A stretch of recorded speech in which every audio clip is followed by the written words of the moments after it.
Sir आप हमारे podcast के यंगेस्ट गेस्ट हो, शायद मेरे सबसे पहले जेनजी हो। आपकी क्या एज है अभी? अभी मैं 21 साल का हूँ सर। आज की डेट में कितना पैसा संभाल रहे हो और आपने कितने % रिटर्न जनरेट किए और कितने समय में? अनफॉर्चुनेटली मैं कॉर्पस साइज रिवील नहीं कर सकता। अगर मैंने 100 रुपए डाले थे तो आज उसकी वैल्यू 290-295 रुपए है। एक तो आपको कैसे कॉन्फिडेंस आया, एक पेरेंट्स को कैसे कन्विंस किया कि मुझे दो, मैं संभालता हूँ? आपका track record builds your confidence. Sir office में मैं पापा को पापा नहीं, पापा को सर बोलता हूँ। तो मैं ऑफिस में ही था, मैंने कहा सर मुझे 2 लाख रुपए का लोन चाहिए, बट मैंने थोड़ी सी अपनी मम्मा की अप्रोच यूज की। कितने जनों की टीम है? In finance, I personally have a 16-member team, all qualified CAs, CFAs, थोड़े बहुत interns भी हैं। नए टैलेंट को जरूर जगह देनी चाहिए। Being a new talent myself. Gen Z पैसे को लेके केयरलेस है, आज का जीवन जीता है, भविष्य की चिंता नहीं करता। Truly accurate sir. Top 1% की पॉपुलेशन को इंस्टाग्राम, फेसबुक, स्नैपचैट पे देखते हैं। उनकी बड़ी से बड़ी गाड़ियां देखते हैं, बड़े से बड़े प्राइवेट जेट्स देखते हैं, महंगे से महंगी घड़ियां देखते हैं, और हम सोचते हैं कि हमें ओवरनाइट वहां पहुंचना है। उस चक्कर में आप इतनी लंबी छलांग लगाते हैं कि बीच का जो डिफरेंस है वो आपको दिखता नहीं और आप सीधा खाई में गिर जाते हैं। What's your learning from boxing और फाइटर मेंटालिटी? बॉक्सिंग से सर जो 3 चीजें मैंने सबसे इंपॉर्टेंट सीखी, एक तो रेजिलियंस, दूसरा इतने केओस में साइलेंस ढूंढना कि मैं सिर्फ अपनी इंस्टिंक्ट को फॉलो करूंगा। Rest of the world doesn't live for me, doesn't breathe for me right now. Third is mental clarity sir. Advice to the young investors. Before investing और बिफोर एनी बिजनेस सर, पूरी industry जानिए, सारे mathematics जानिए, सारे terms and technologies जानिए, सारे algorithms सीखिए, सारे एल्गोरिदम्स पढ़िए, फिर अपने इंस्टिंक्ट से कनेक्ट करके उस ट्रेड को आंख बंद करके ले लीजिए। कितना % आपका स्टॉक मार्केट में है, कितना प्राइवेट बिजनेस पे, कितना रियल एस्टेट में, कितना अल्टरनेटिव सेट में? आप किसी भी फंड में इन्वेस्ट करने से पहले आप क्या 3 चीजें अगर उसकी ओके है तो आप आगे बढ़ जाते हैं, और क्या 3 चीजें नहीं है तो आप पीछे हट जाते हैं? 2026 में एनालिसिस क्या कह रहा है? किस सेक्टर को लग रहा है ये अच्छा काम करेगा अगले 2-3 साल में?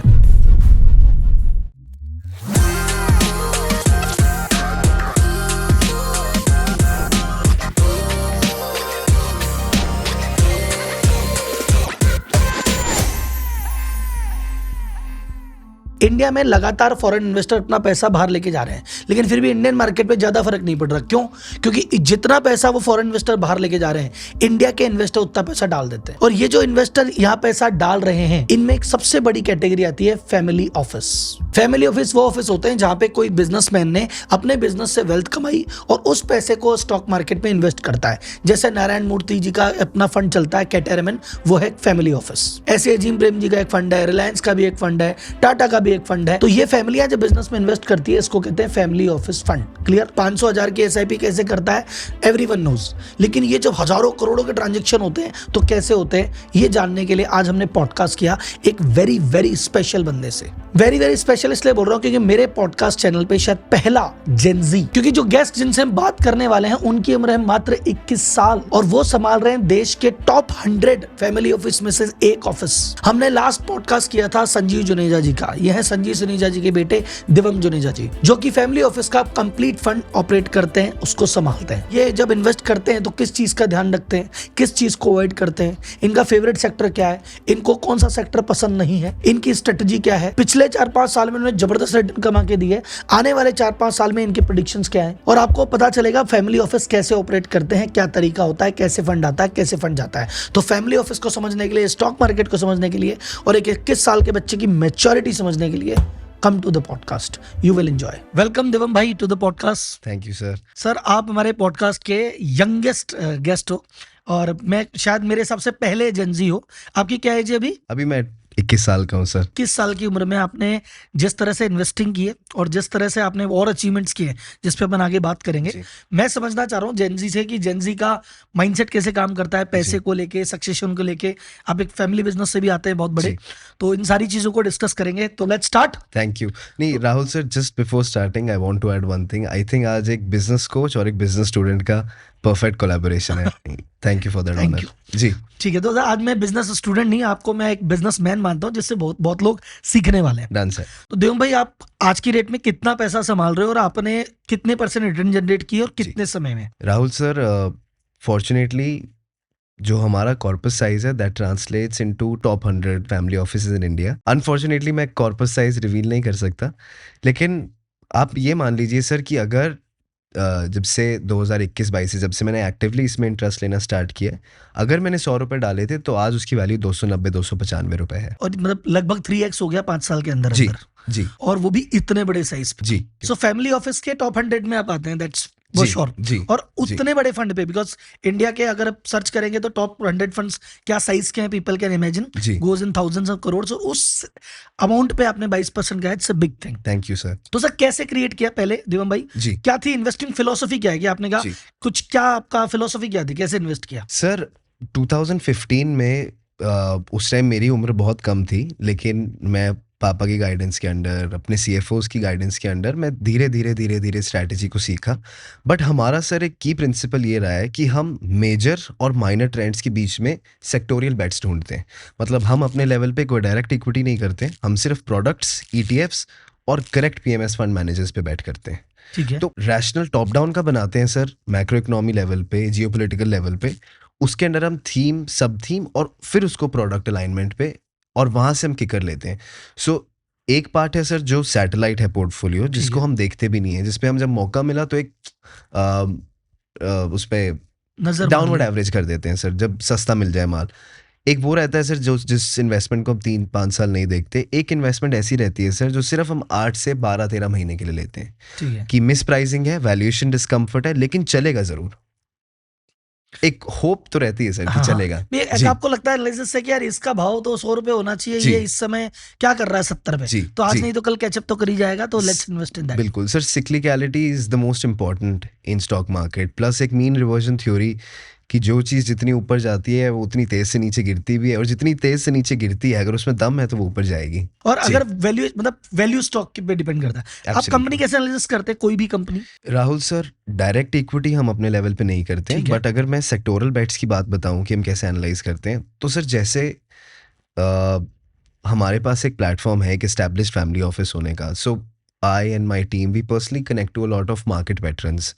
हम उनसे बात करते करते एक थॉट दिमाग में आता है सर, उस थॉट को हम थोड़ा सा सोचते हैं, उसको मैक्रो नंबर से, माइक्रो नंबर से अलाइन करते हैं, उस थॉट को वैलिडेट करवाते हैं। वो थॉट जब पूरा पक्का वैलिडेट हो जाता है सर, फिर हम टेक्निकली एनालाइज करते हैं कि ये आज जो स्टॉक है या जो ये ईटीएफ है किस प्राइस पे बैठा है, इसका लाइफ टाइम रिटर्न क्या है और कितनी स्ट्रेंथ है इसमें। उसके बाद सर जैसा आपने कहा कि एक एयूएम मैनेजमेंट भी डिफिकल्टी होती है, कई प्रोडक्ट्स में हमें लिक्विडिटी नहीं मिलती सर। जो प्रोडक्ट ही जैसे 2-3-5 करोड़ की पूरा पूरा मार्केट फ्लोट उसमें 2-5 करोड़ का है, वो हम इन्वेस्ट नहीं कर पाते।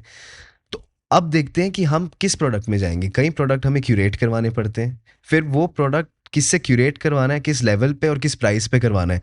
तो it's a vicious and dynamic kind of process sir. सुन के लग रहा है कि ये तो बहुत टेक्निकल चीज है, जी और आपने इस लेवल पे इसको मैनेज किया। मेरे पे एक्चुअली 21 साल की उम्र में आपने चीज की है, तो मेरे को लग रहा है कि ये चालू कब किया था आपने? अगर मैं इसकी आपकी इन्वेस्टिंग जर्नी की शुरुआत बताऊं जी कि पहला इन्वेस्टमेंट आपने कब कब किया, तो कब किया, कैसे किया? सर मेरे हिसाब से काफ़ी इंटरेस्टिंग स्टोरी है। तो मेरे 10th के बोर्ड्स ख़त्म हुए थे और मेरा रिजल्ट आउट नहीं था, और कोविड, मतलब द स्टार्टिंग ऑफ कोविड आ गई थी सर। 2019 दिसंबर या सितंबर की बात है, if I am not wrong.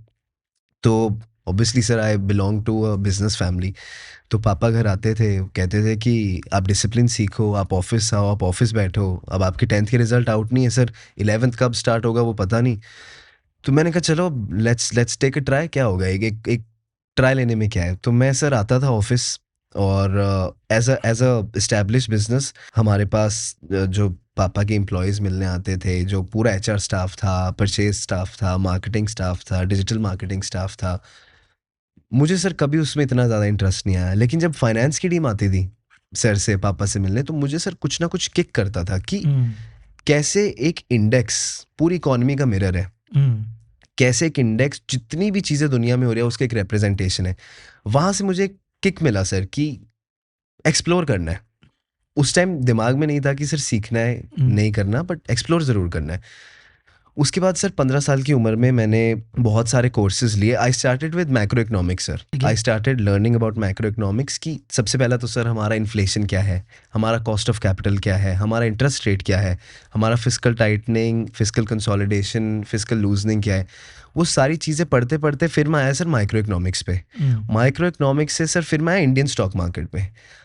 थोड़ी सी डायरेक्शन उस टाइम इधर उधर थी सर, क्योंकि उस टाइम एफएनओ सपोर्टेड था, मतलब आज तो चलो गवर्नमेंट ने उसको बहुत रिस्ट्रिक्ट कर दिया, बहुत महंगा बना दिया, बट डेरिवेटिव्स बहुत किक देते थे सर उस टाइम कि आज मैंने लिया, अब मैं 3.5 से पहले बेच दूंगा या वीकली एक्सपायरी में बेच दूंगा। तो I started with derivative sir, paper money trade करता था मैं, कई वेबसाइट्स होते हैं तो सर फिर स्टॉक मार्केट। एक्चुअल मनी नहीं था उस समय? नहीं, एक्चुअल मनी नहीं था, ठीक है। डेरिवेटिव्स के लिए एक्चुअल मनी नहीं था सर, पेपर मनी था। फिर धीरे धीरे सर इन्वेस्टमेंट्स की तरफ मेरा इंटरेस्ट आया, और मैंने अब यहाँ तक सर मैंने सिर्फ फ्री कंटेंट देखा यूट्यूब पे स्टॉक मार्केट पे, कि जो यूट्यूब पे ठीक कंटेंट आता है उसको मैं देखता रहा हूँ, और मैंने सोचा कि यार ये मेरे से गलती होगी, इतना वास्ट है, इतना बड़ा है ये, मतलब मैंने शायद गलती कर दी इसमें इंटरेस्ट लेके। बट फिर मैंने थोड़े बहुत सर पेड कोर्सेज लिए थे, वो ग्रुप सेशन ही था, कोई ऐसा इंटरेक्टिव नहीं था, तो मैं धीरे धीरे सीखता रहा सर। फिर मैं जब 16 का हुआ, मैंने अपनी sister, she is 2 years elder to me, मैंने उनको कहा कि मैं आपके नाम पे एक डीमैट अकाउंट खोल रहा हूँ ज़रोदा में, और मैं पापा से लोन लूँगा 2 लाख रुपए का, और मैं स्टार्ट करूँगा। तो मुझे थोड़ा डर लगा सर पापा से लोन मांगने में। मैं गया, मैंने कहा पापा मुझे 2 लाख का लोन चाहिए, आप ये समझ लो कि ये मेरा ट्रायल मनी है, अगर गया तो मुझे डांटना मत, बट मुझे ऐसा लगता है कि मैं कुछ निकाल के दूंगा, कुछ रिटर्न्स बना के दूंगा। अब राहुल सर, मुझे पता नहीं किस्मत अच्छी थी या थोड़ी बहुत स्टॉक पिकिंग अच्छी थी, लेकिन निफ्टी मैंने बहुत सस्ते में उठाई थी, क्योंकि सर कोविड का क्रैश इतना ड्रास्टिक था, तो मैं उसको सर धीरे धीरे अपवर्ड एवरेज करता गया। मैं नीचे से जैसी ही वो वी शेप रिकवरी आई, वहां पे मैंने पैसा डालना स्टार्ट किया अपनी सिस्टर की डीमैट में। और पहले 3 शेयर्स जो मैंने लिए थे सर, टाटा मोटर्स डीवीआर लिया था, क्योंकि उस टाइम मैंने सर नया बड़ा फैंसी सुना था कि डीवीआर में आपको सस्ता माल मिलता है, बट आपके पास मतलब आपके पास वोटिंग राइट नहीं है। दूसरा मैंने HDFC बैंक लिया था। तीसरा मैंने जो आज तक मेरे पोर्टफोलियो में है सर, वो 2 लाख पे मैंने 38.2% रिटर्न कमाया 16 महीने में। तीसरा मैंने बजाज फाइनेंस लिया था सर। ठीक है। तो वहाँ पे सर वो फिर मैंने कहा यार 38.2% 16 महीने में बनाना, तो फिर मैं पापा 2 लाख से का कितना हो गया लगभग 16 महीने के बाद? सर ये अब बात बड़ी पुरानी हो गई है, मुझे आज के तो नंबर्स याद हैं, उस टाइम के मुझे नंबर्स याद नहीं है कितना हो गया था, बट मुझे बहुत अच्छा लगा सर कि जिस हिसाब के रिटर्न्स देखे मैंने। तो फिर मुझे सर एक रियलिटी चेक भी मिला कि मार्केट आपको हमेशा इतना डिस्काउंट नहीं देती, क्योंकि कोविड का फॉल बहुत ड्रास्टिक था सर, 22-28% आपकी इंडेक्स गिर जाए, that's a very big thing. उस समय तो ऐसा था भाई, आपने जो भी शेयर जो भी सेक्टर पकड़ रहे थे वो रिकवरी के चक्कर में सब उठ ही रहा था। बिल्कुल, बट फिर एक रिकवरी, पोस्ट रिकवरी एक फेज आया सर, जहां पे मैंने actual bottom up stock picking start की। तो पूरे सर फिर मैंने देखा कि फ्री कैश फ्लो क्या होता है, ROC क्या होता है, PEG क्या होता है, PE क्या होता है, हम कैसे DCF को इवेल्युएट करके कंपनी की इंट्रिंसिक वैल्यूएशन निकालते हैं।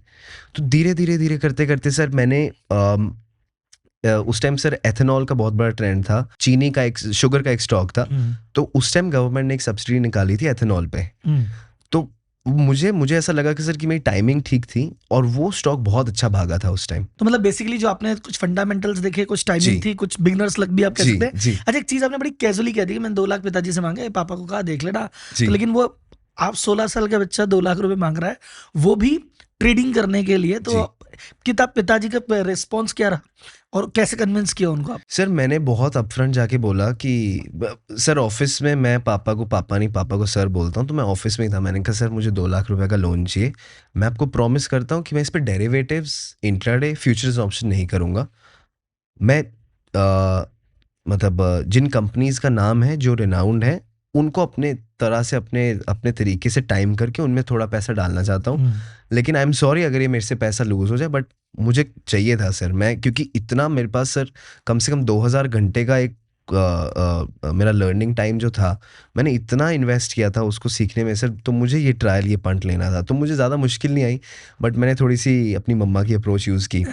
मैंने कहा कि अगर मेरे से नहीं जा रहा तो इधर से चला जाए। उधर से तो क्या अब 2 लाख की जगह 20 लाख भी निकलवा सकते? नहीं सर। अभी भी आप ट्रेडिंग में ही या फुल ऑन इन्वेस्टिंग में ही है? नहीं sir, no derivatives, now we are only fully into long term investments जी। और आपने फैमिली इन्वेस्टमेंट संभालना कब सीखा, मतलब कब आया फैमिली इन्वेस्टमेंट का आपके हाथ में? सर मैंने ये जिस इंसिडेंट की हमने बात की, पोस्ट दिस 2020-21 का फेज चला गया था। 2023 में sir I started having my own interest in the place. मैंने पापा की गाइडेंस के अंडर, अपने CFO CFAs की गाइडेंस के अंडर ये सारी चीज़ें 2023 में संभालनी और सीखनी शुरू की प्रोफेशनली। तो 23 में जब आपने स्टार्ट किया, मैं मान लो अभी जो भी एक्स अमाउंट मांगता हूँ, जो भी अमाउंट था, अमाउंट डिस्क्लोज नहीं करते, जब से आपने संभालना चालू किया उसके बाद से क्या रिटर्न की? आज मैंने जब संभाला तो 100 रुपए थे, जी देन इट बिकम 12 ईयर्स में 200 या व्हाटएवर, जी क्या अमाउंट रहा वो बताना चाहें? सर, अगर मैं 22.7% की IRR को ब्रेक करता हूं तो ईयर ऑन ईयर ये आती है लगभग 42-45%। अब इसमें मैं बताता हूं सर, क्योंकि 42-45% रिटर्न मतलब अचीव कर पाना बहुत मुश्किल है। इसमें एक डिफरेंस क्या है सर, जो हमने देखा, जो ये इतनी बड़ी स्ट्रक्चर रैली आई इंडियन मार्केट्स में 2022 से 2024 तक, 2021 से 2024 तक, उसमें सर कई सेक्टोरल बेट्स हमें ऐसी मिली जो मल्टी बैगर होगी। एक CPSE ETF था सर, उसमें मैंने एब्सोल्यूट रिटर्न, CPSE ETF, ठीक है। सो इसमें पब्लिक पावर सेक्टर कंपनीज हैं सर, तो उस पे सर हमने 122% एब्सोल्यूट रिटर्न बनाया था। PSU बैंक ETF हमने बिल्कुल बॉटम पे पकड़ा था उस टाइम, उस पे भी हमने sir I think 130% absolute return बनाया था। मैन्युफैक्चरिंग, इंफ्रास्ट्रक्चर, इन थीम्स ने हमें मल्टी बैगर रिटर्न्स दिए सर, तभी ये जो ब्लोटेड नंबर है 22.7 का, ये आज हम अचीव कर पाए, क्योंकि वो टाइमिंग इतनी अच्छी थी और हमने एग्जिट भी उसको थोड़ा टाइम से पहले किया, लेकिन क्रैश से हम पहले निकल गए थे। तो YOY रिटर्न सर 1 साल तो बहुत ज़्यादा लगेगा, लेकिन पिछले 1.5 साल से सर कुछ खास हुआ नहीं है। बाजार में बाजार ही काम नहीं कर रहा तो आप जी, क्या करोगे? जी लेकिन एक चीज है सर, आपने कहा भी एक सेक्टर में अपन को लगा है पावर कंपनियां काम करेगी, जी PSU काम करेगा, जी इसमें एंटर किया, एंटर के बाद रिटर्न कमाया, रिटर्न के बाद एग्जिट पॉइंट आता है ना कि जी अब यहाँ से निकल जाना जी चाहिए। How did you take that decision? Sir, PSU bank का एग्जांपल लेते हैं। उसके पीछे हाइपोथेसिस एक बहुत सिंपल था सर, जैसे हमारे इंडस्ट्री के इतने वेटरन्स हैं जिन्होंने बहुत अर्ली बैट इस पे ले ली थी। मेरी टीम का और जो मेरा एक सिंपल फिलॉसफी था सर, कि प्राइवेट बैंक और पब्लिक बैंक के जो NPA नंबर्स हैं उनके बीच में आर्बिट्राज डिफरेंस बहुत कम रह गया है, तो why not public banks will enjoy the same और little lesser valuation than the private banks. लेकिन बहुत बड़ा डिफरेंस था सर, वो कहाँ 1.5% बुक वैल्यू पे, और ये कहाँ 0.6 0.3 बुक वैल्यू पे ट्रेड कर रहे थे। तो हमने ये थॉट बनाया सर, इसको वैलिडेट करवाया और इस पे ट्रेड लिया। अब क्योंकि थोड़ा रिस्की बैट है सर, इन सेक्टर्स में एक प्रॉब्लम क्या होती है, जब चलते नहीं तो चलते ही नहीं सर, 10-12 साल मल्टी सिक्लिकल मल्टी ईयर ये ट्रेंड्स होते हैं।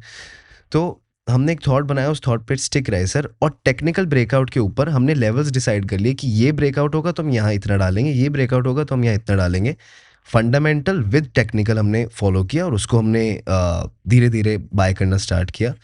सेलिंग पॉइंट की जहाँ तक बात आई सर, जब मुझे पर्सनली एक मेरे अंदर एक इंस्टिंक्ट आई कि जब आर्बिट्राज दोनों वैल्यूएशंस का कम हो गया, when PSU banks are enjoying equal और relatively equal valuations to private bank, कोई साइंस नहीं थी सर, एक इंस्टिंक्ट थी कि यार इसका टाइम हो गया, इसको निकाल देते हैं। निकालेंगे धीरे धीरे, छोटे छोटे स्टॉप लॉसेस रखेंगे, एक साथ नहीं काटेंगे, लेकिन स्टॉप लॉस पे कंफर्मेशन मिल जाती है सर कि यार यहाँ से अभी ट्रेंड रिवर्सल हो गया, अब पैसा घर लेके जाओ, थोड़ा भगवान को शुक्रिया बोलो और दूसरी अपॉर्चुनिटी ढूंढो। जी सर, एक और चीज़ है जो मुझे बार बार मतलब ना कि मैं पूछ तो रहा हूँ, आप जवाब भी दे रहे हैं, लेकिन मेरे को एक अबेश कि उस समय अभी आप 21 के हो, उस समय जब आप इन्वेस्ट करते थे 19-20 साल के थे, ट्रेडिंग का आपको एक्सपीरियंस भी आपने अच्छा कमाया, पर 2-3 साल का एक्सपीरियंस था, तो इससे इतने एक्सपीरियंस के बेस पे कॉन्फिडेंस के इतना बड़ा अमाउंट मैं संभाल लूंगा। एक तो आपको कैसे कॉन्फिडेंस आया, एक पेरेंट्स को कैसे कन्विंस किया कि पापा इतना बड़ा अमाउंट मुझे दो, मैं संभालता हूँ? जी नहीं, वेरी गुड क्वेश्चन सर।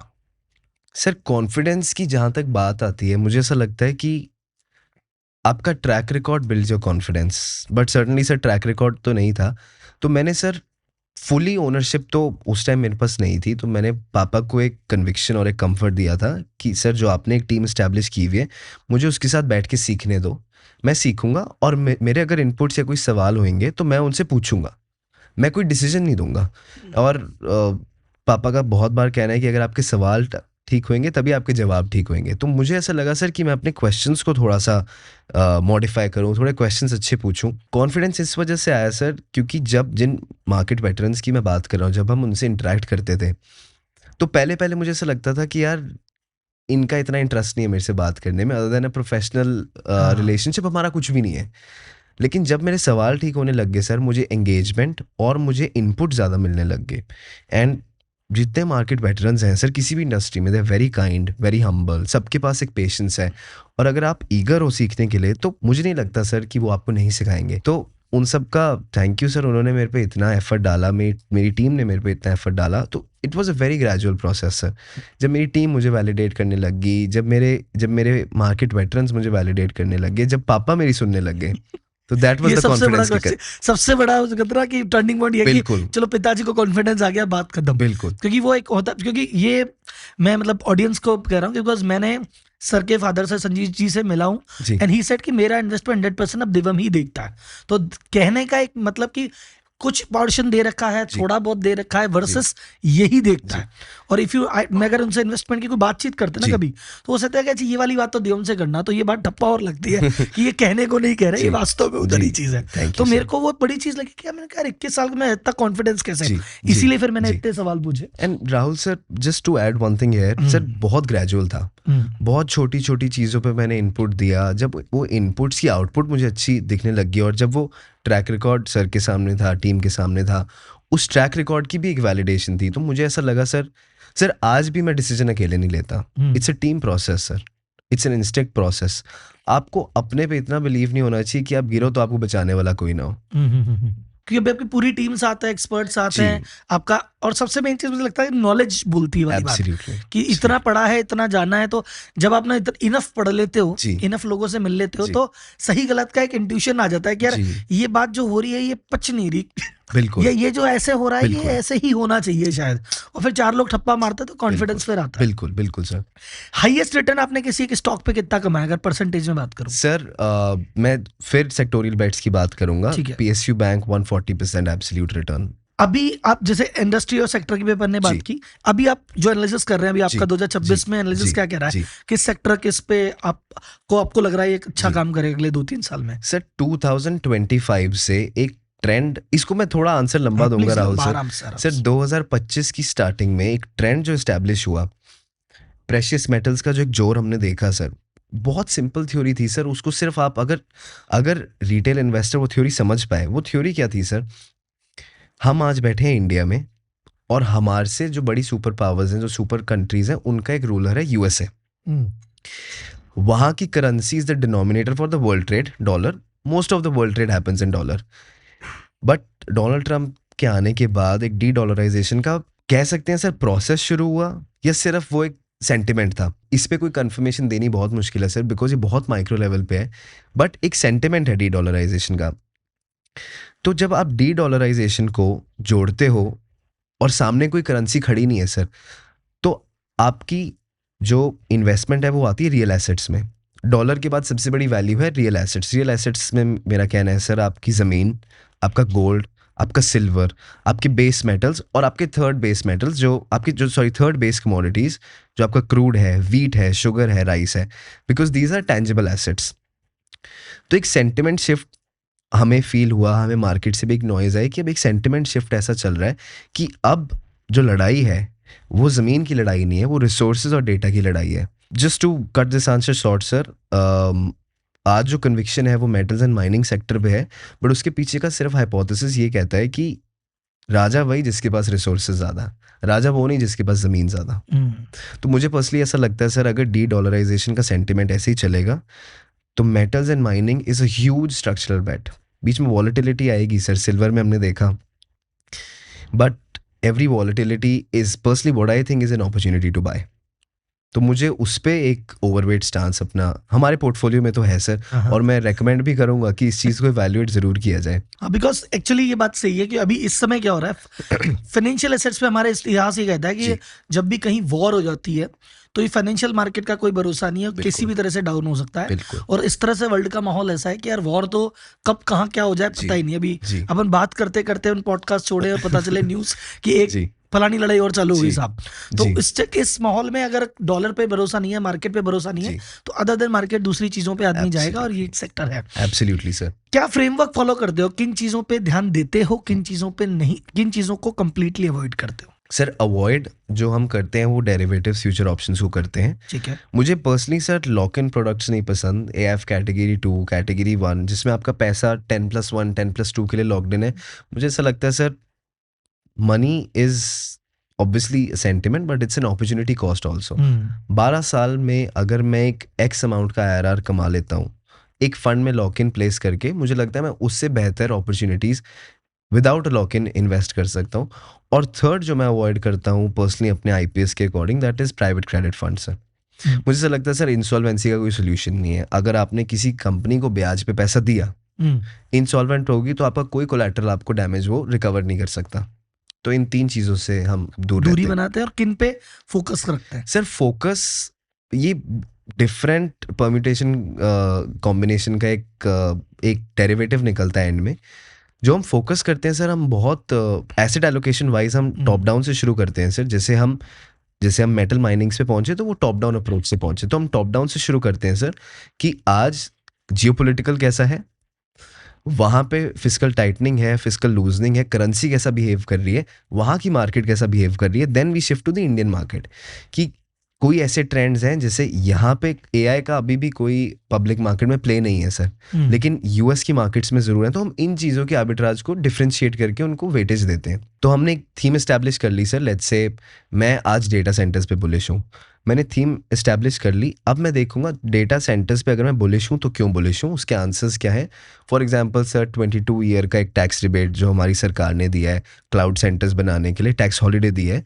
तो ऐसे ऐसे हम फिर देखते हैं सर कि हाँ डिमांड बहुत ज़्यादा है, सप्लाई पे डिसइक्विलिब्रियम है, उनका मैच नहीं है, तो ऑब्वियसली सर उस एसेट का भाव ऊपर जाएगा। तो जब मैंने अपनी मैथ्स और आर्ट को कंबाइन करके एक थीम इस्टेब्लिश कर ली, फिर मैं देखता हूँ सर इस थीम को प्ले कौन कर रहा है, who is the correct fund manager who's playing this theme. Then I interact, then me and my team we interact to the fund manager, and then जो भी हमारे अगर हमें कोई पोर्टफोलियो क्रिएट करना होता है, कोई पोर्टफोलियो bespoke बनाना होता है या किसी स्टैंडर्ड म्यूचुअल फंड में डालना होता है, तो हम उनसे उनका थॉट प्रोसेस पूछते हैं, उनकी वैल्यूएशन अर्निंग्स पूछते हैं, उनका चर्न क्या रहता है बेसिकली, उनकी कन्विक्शन क्या है उस पर, और उनका डायनेमिक एसेट एलोकेशन क्या रहता है।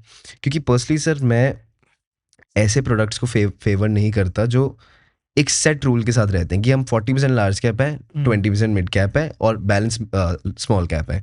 मुझे ऐसा लगता है सर मार्केट की अपॉर्चुनिटीज़ को खेलना एक फंड मैनेजर का की रिस्पॉन्सिबिलिटी है। तो अगर आप डायनेमिक नहीं हो by nature, I don't think so you are doing justice to the returns you can make. So when I interact with fund managers I ask them sir कि पिछले 5 साल में कितनी बार आपका पोर्टफोलियो डायनेमिकली चेंज हुआ और आज as compare to your index आपका एक्टिव शेयर क्या है। अगर आप स्मॉल कैप 250 को अपना इंडेक्स मानते हैं, अगर आप वही मुझे रेप्लिकेट करके दे रहे हैं तो मैं आपको एक्स्ट्रा कॉस्ट क्यों दूं। सही बात। अगर आप मुझे एक्टिव डिफरेंस दे रहे हैं और उस डिफरेंस पे हाइपोथेसिस आपका कन्विंसिंग है तो आई will be a part of your fund. तो वहां तक फिर हमारी जर्नी एंड होती है, फिर हम आंखें बंद करके बैठ जाते हैं सर कि अब ट्रेड ले लिया, अब लक है तो चलेगा, नहीं चलेगा तो अपनी गलती हम हटा के कोई और अपॉर्चुनिटी सीख लेंगे देखेंगे। कुछ और, जी मतलब या तो पैसा मिलेगा या तो जीत जाएंगे या सीख जाएंगे, जी और जी कुछ नहीं होगा। जी। तो सर इतना इंटरेस्टिंग चीज बताई, मतलब एक क्वेश्चन इसमें था नहीं लेकिन अभी आप मुझे आ गया, अब आपने पूछा जी कि किस तरह के फंड्स को, जैसे भी आपने जी। अपनी बातों में बता भी दिया जी। कि किस तरह के फंड को जो डायनेमिक नहीं हम प्रेफर नहीं करते जी। या जो डायनेमिक है उसको प्रेफर करते हैं। अगर मैं आपसे 2-3 बात पूछूं कि यार जी। आप किसी भी फंड में इन्वेस्ट करने से पहले या मैनेजर से बात करने से पहले क्या 3 चीजें अगर उसकी ओके है तो जी। आप आगे बढ़ जाते हैं, जी। और क्या 3 चीजें नहीं है तो आप पीछे हट जाते हैं? सर थोड़ा कैटेगोरिकली आंसर करूंगा हाँ। मैं इसको। सर जो हमारी सबसे ज़्यादा इन्वेस्टेड जो थीम्स हैं that is small cap, flexi cap, multi cap, mid cap, large cap. Sectoral पे बाद में आते हैं सर, सेक्टोरल पे बहुत डिफरेंसेस रहते हैं। मैं प्लेन वनीला फ्लेक्सी कैप से स्टार्ट करता हूँ। सर मुझे ऐसा लगता है जिन फंड्स के कॉर्पस साइज बहुत बड़े हो जाते हैं, लेट्स से कोई इंडस्ट्री में जो सबसे बड़ा फ्लेक्सी कैप आज है, अगर आप एक थ्रेशोल्ड को बीट कर जाते हैं, जब मार्केट आपको किसी स्मॉल कैप के लिए अपॉर्चुनिटी देता है, उस AUM पे क्या आपके पास इतनी जगह है कि आप उस मार्केट उस कंपनी की अपॉर्चुनिटी को खेल पाएंगे? अगर आपका फंड साइज 1 लाख करोड़ है सर, आपको 10,000 करोड़ की कंपनी में 1% लेने में आप उसका प्राइस इतना बम्प अप कर देंगे और आपको मिल नहीं पाएगी वो। तो मैं देखता हूँ सर कि अगर फ्लेक्सी कैप में मुझे इन्वेस्ट करना है तो मुझे एक हेल्दी डिसेंट AUM साइज चाहिए जिससे मेरा पोर्टफोलियो बार बार पिवट करता रहे। आज लार्ज कैप हैवी है, कल मिड कैप हैवी होगा, परसों स्मॉल कैप हैवी होगा, कोई माइक्रो कैप की भी एक कंपनी अच्छी लगेगी तो फंड मैनेजर लेगा। तो मैं देखता हूँ AUM का कंफर्ट रहे, उससे पिवट का कंफर्ट मिलता है सर। ठीक है। दूसरा, इस्टेब्लिश ट्रैक रिकॉर्ड होना चाहिए सर। 6 महीने की परफॉर्मेंस, 1 साल की परफॉर्मेंस, 2 साल की performance is not the right indicator sir. Market की एक साइकिल 5 साल में खत्म होती है सर। एक साइकिल एटलीस्ट देखी होनी चाहिए, 2 देखी हो तो फिर बहुत बढ़िया, बहुत बढ़िया। तीसरा मैं देखता हूँ सर, जो मैंने आपको बताया कि डायनेमिज्म कैसे चेंज हुआ है, कि अगर पोर्टफोलियो मेरा 1 साल पहले 23-25% लार्ज कैप था, जब मुझे सिर्फ अपना पैसे को प्रोटेक्ट करके रखना था। लेकिन आज जब मेरे पास जगह है पैसे कमाने की, क्या मैंने उसको लिक्विडेट करके स्मॉल एंड मिड कैप में डाला? अगर डाला तो that fund manager passes one test for me. Sir अभी आपका total portfolio other than stock market में बात जी, करता हूँ जी, कि कितना, मतलब परसेंटेज में बात करें, जी, कितना डिवाइड है, कितना परसेंट आपका स्टॉक मार्केट में है, जी, कितना प्राइवेट बिजनेस पे, जी, कितना रियल एस्टेट में है, कितना अल्टरनेटिव एसेट में? सर 62% है जो हमारा पब्लिक लिस्टेड में है स्टॉक मार्केट में, 62% of my portfolio. 25 to 26% value basis is precious metals, gold silver, क्योंकि यही दोनों ETF ऑप्शन अवेलेबल हैं। Balance is fixed income. Fixed income पे सर हम ड्यूरेशन प्ले लेते हैं, only GSEC securities, only government securities. Private credit पे जैसे हमारी बात हुई, मेरा इंटरेस्ट नहीं है सर। प्राइवेट इक्विटी वेंचर के लिए मैंने और सर ने एक टीम एस्टैब्लिश की है। We are exploring opportunities, but in any given time, I think, sir, 10 to 15% of my portfolio would be into private equities.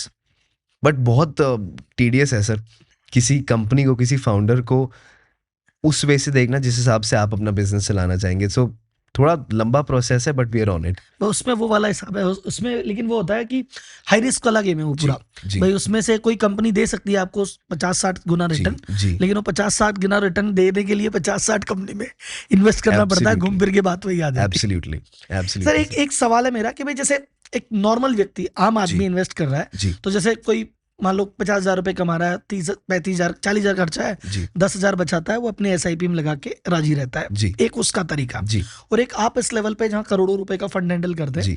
क्या माइंडसेट लेवल पे क्या डिफरेंस? क्योंकि उस बंदे का तो क्या है कि कुछ चौपट ऊपर नीचे डाउन भी हुआ तो वो 2-5 हजार से नीचे, आपकी कोई बैट ऊपर नीचे हुई तो कई जी, करोड़ों में नीचे, करोड़ों में ऊपर। जी। तो उस केस में माइंडसेट डिफरेंस क्या रहता है? इन्वेस्टिंग के स्टाइल में डिफरेंस क्या रहता है?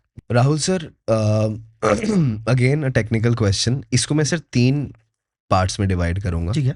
Sir, one set of investors is institutional, likes of LIC, likes of SBI, likes of ICICI Bank. Second set of investors is ultra high net worth investors, high net worth investors, जिसमें family offices, corporates, sovereign funds वगैरह आ जाते हैं। Third is retail sir, जिनकी आपने बात की कि एक 40-50 हज़ार की सिप है, लगाता है, खुश रहता है। सर माइंडसेट डिफरेंस कहाँ आता है? हमने देखा है सर कि 35,000 करोड़ की सिप बुक, इतना hot money chasing stock market में किस लिए है सर? सिर्फ इसलिए है कि 2022 से 24 जो लोगों ने देखा, उन्हें समझ लिया सट्टा है, डाल लेंगे तो निकलेगा, पैसा लगा देंगे तो पक्का बनेगा, कुछ भी डाल दो, कुछ भी खरीद लो, सब में प्रॉफिट होता है। सर एक सेइंग है मार्केट में कि चलती मार्केट में घोड़े गधे सब भागते हैं। बट जब मार्केट आपकी फ्लैटिश है, जब मार्केट आपकी गिर रही है, then you have to differentiate between the horses and the donkeys. जहाँ तक माइंडसेट की बात रहती है सर एक अच्छा established family office is not a family office, doesn't fall under ultra high net worth investors, it falls under a small institution. Why? Sir हम जो ट्रेड लेते हैं, जो हम इन्वेस्टमेंट लेते हैं, हम ट्राई करते हैं कि हम वीक हैंड से पहले उस ट्रेड को आइडेंटिफाई करें और उसमें चले जाएं। वीक हैंड से मेरा मतलब सर ये है, अगर आप और मैं सर बाहर चाय पीने जाएं तो आज पक्का कोई बात कर रहा होगा कि यार चांदी 40% गिरेगी और ले लेते हैं। सर जिन लोगों को नॉलेज नहीं है, जो आपके नॉर्मल आपके जो इंटरेक्टिव बेसिस पे लोग रहते हैं, वो अगर आपको सजेस्ट करने लग जाएं कि यार चांदी खरीद लो, मतलब हॉट मनी और वीक हैंड्स अब उस चीज को पकड़ने आ गए। वीक हैंड्स का मतलब सर कि आपकी कन्विक्शन नहीं है, आप सिर्फ सुन के ले रहे हो। तो स्मॉल इंस्टीट्यूशनल इन्वेस्टर और रिटेल में सिर्फ इतना फर्क है कि हम कन्विक्शन बनाते हैं, हम हाइपोथेसिस क्रिएट करते हैं, हम ये सोचते हैं, समझते हैं और कोशिश करते हैं कि हम वीक हैंड से पहले इस ट्रेड को एस्टैब्लिश कर लें, आइडेंटिफाई कर लें, खरीद लें, और वीक हैंड से निकलने से पहले हम निकल जाएं। सर एंड की जो रैली होती है ना, जो आपने देखी सर, हमने दोनों ने देखी 90 से 120 जो डॉलर टर्म्स पे सिल्वर ने किया, that was driven purely on hot money sir. That was purely driven on hot money, और इतना यूफोरिया उस एसेट में पहुंच गया सर, इतनी ज़्यादा उस एसेट में एक बबल था, इंट्रिंसिक से इतना पीछे था, वो क्रैश हमने देखा, वो क्रैश आया सर। मतलब बेसिकली अगर आप इतने टाइम से मेटल देख रहे हो तो यू नो कि आना तो है, कब आएगा, कैसे आएगा, कितना आएगा, बात अलग है, लेकिन आएगा ये सबको पता है। तो बेसिकली एक होता है ना कि मुझे जो भी आपने बताया, मैं उसको समराइज कर दे रहा हूँ कि रिटेल इन्वेस्टर देखता है बाजार में क्या चल रहा है, लोग क्या कह रहे हैं, टीवी क्या कह रहा है, टीवी अखबार लोग जो कहते हैं उस हिसाब से खरीदते और बेचते हैं। बिल्कुल, ये होता है रिटेल इन्वेस्टर। बिल्कुल। हम कहते हैं यार ये टीवी में जो चल रहा है इसके चलने से पहले जो होता है कि जिसकी कोई बात नहीं कर रहा, जिसके बारे में कोई सुन नहीं रहा, जो कोई देख नहीं रहा, वहां पे आप इन्वेस्ट करते हो. That's the. I think to summarize this in a line, sir, avoid the noise, listen to the maths and combine it with art. इसको एक मैं बोलूँ, मैं इसमें आपका वॉरेन बफे जी आ जाते हैं कि जब दुनिया ग्रीडी हो रखी होती है, आप फेयरफुल होके भग जाते हो. बिल्कुल. और जब दुनिया डरी हुई रहती है कि यार अभी कुछ समझ ही नहीं आ रहा, मैं रहने देता हूँ, that time you take greedy and become take position. जी सर, आपके पॉडकास्ट के थ्रू मैं एक मैसेज जरूर देना चाहूँगा जितने भी लोग सिप में, म्यूचुअल फंड्स में, स्टॉक मार्केट में पैसा डालते हैं, कि सर आपकी जॉब है, आप वर्किंग है, that's very good, but stock market itself can become your business. You have to identify the right asset at the right price. Timing can be ऊपर नीचे सर, टाइमिंग तो सिर्फ खुदा कर सकता है. Right asset, right price and right holding time. अगर आपकी ये तीनों चीज लाइन में है तो फिर एक इंस्टीट्यूशन में और एक रिटेल में कोई फर्क नहीं है. Don't trade news, don't trade sentiment, don't trade the noise. चुपचाप शांति में सोचिए, समझिए कि क्या ये मेरे कॉमन सेंस से रिलेट करता है तो पैसे जरूर डालने चाहिए सर. और एक और चीज सर, स्टॉक मार्केट का एक बेनिफिट मुझे लगता है, जो मुझे लगता है भाई सबको करना ही चाहिए स्टॉक मार्केट, कि तुम 100 रुपए के 500 रुपए की SIP करा देना. बिल्कुल. बस इससे ज्यादा मत करना बस. लेकिन वो 500 रुपए SIP अगर आपकी जा रही होगी ना, इस बहाने आप मार्केट देखोगे कि यार क्या चल रहा है, कौन सी कंपनी आ रही है, क्या ट्रेंड है, स्टॉक है. एटलीस्ट आपका दिमाग खुलता है, जनरल नॉलेज खुलती है, आपका दिमाग काम करने लगता है. और आप जो भी काम, आप जॉब कर रहे हो, बिजनेस कर रहे हो, जो भी कर रहे हो, उसमें भी आपको रिजल्ट दिखते हैं अगर आप इधर काम कर रहे हो प्रॉपर तरीके से. और यहाँ पे अगर वो हॉट मनी वाला हिसाब कर रहे हो कि यार, तो फिर आपका दिमाग इतना खराब होगा कि जो कर रहे हो वो भी नहीं कर पाओगे. नहीं राहुल सर, परफेक्टली समराइज्ड.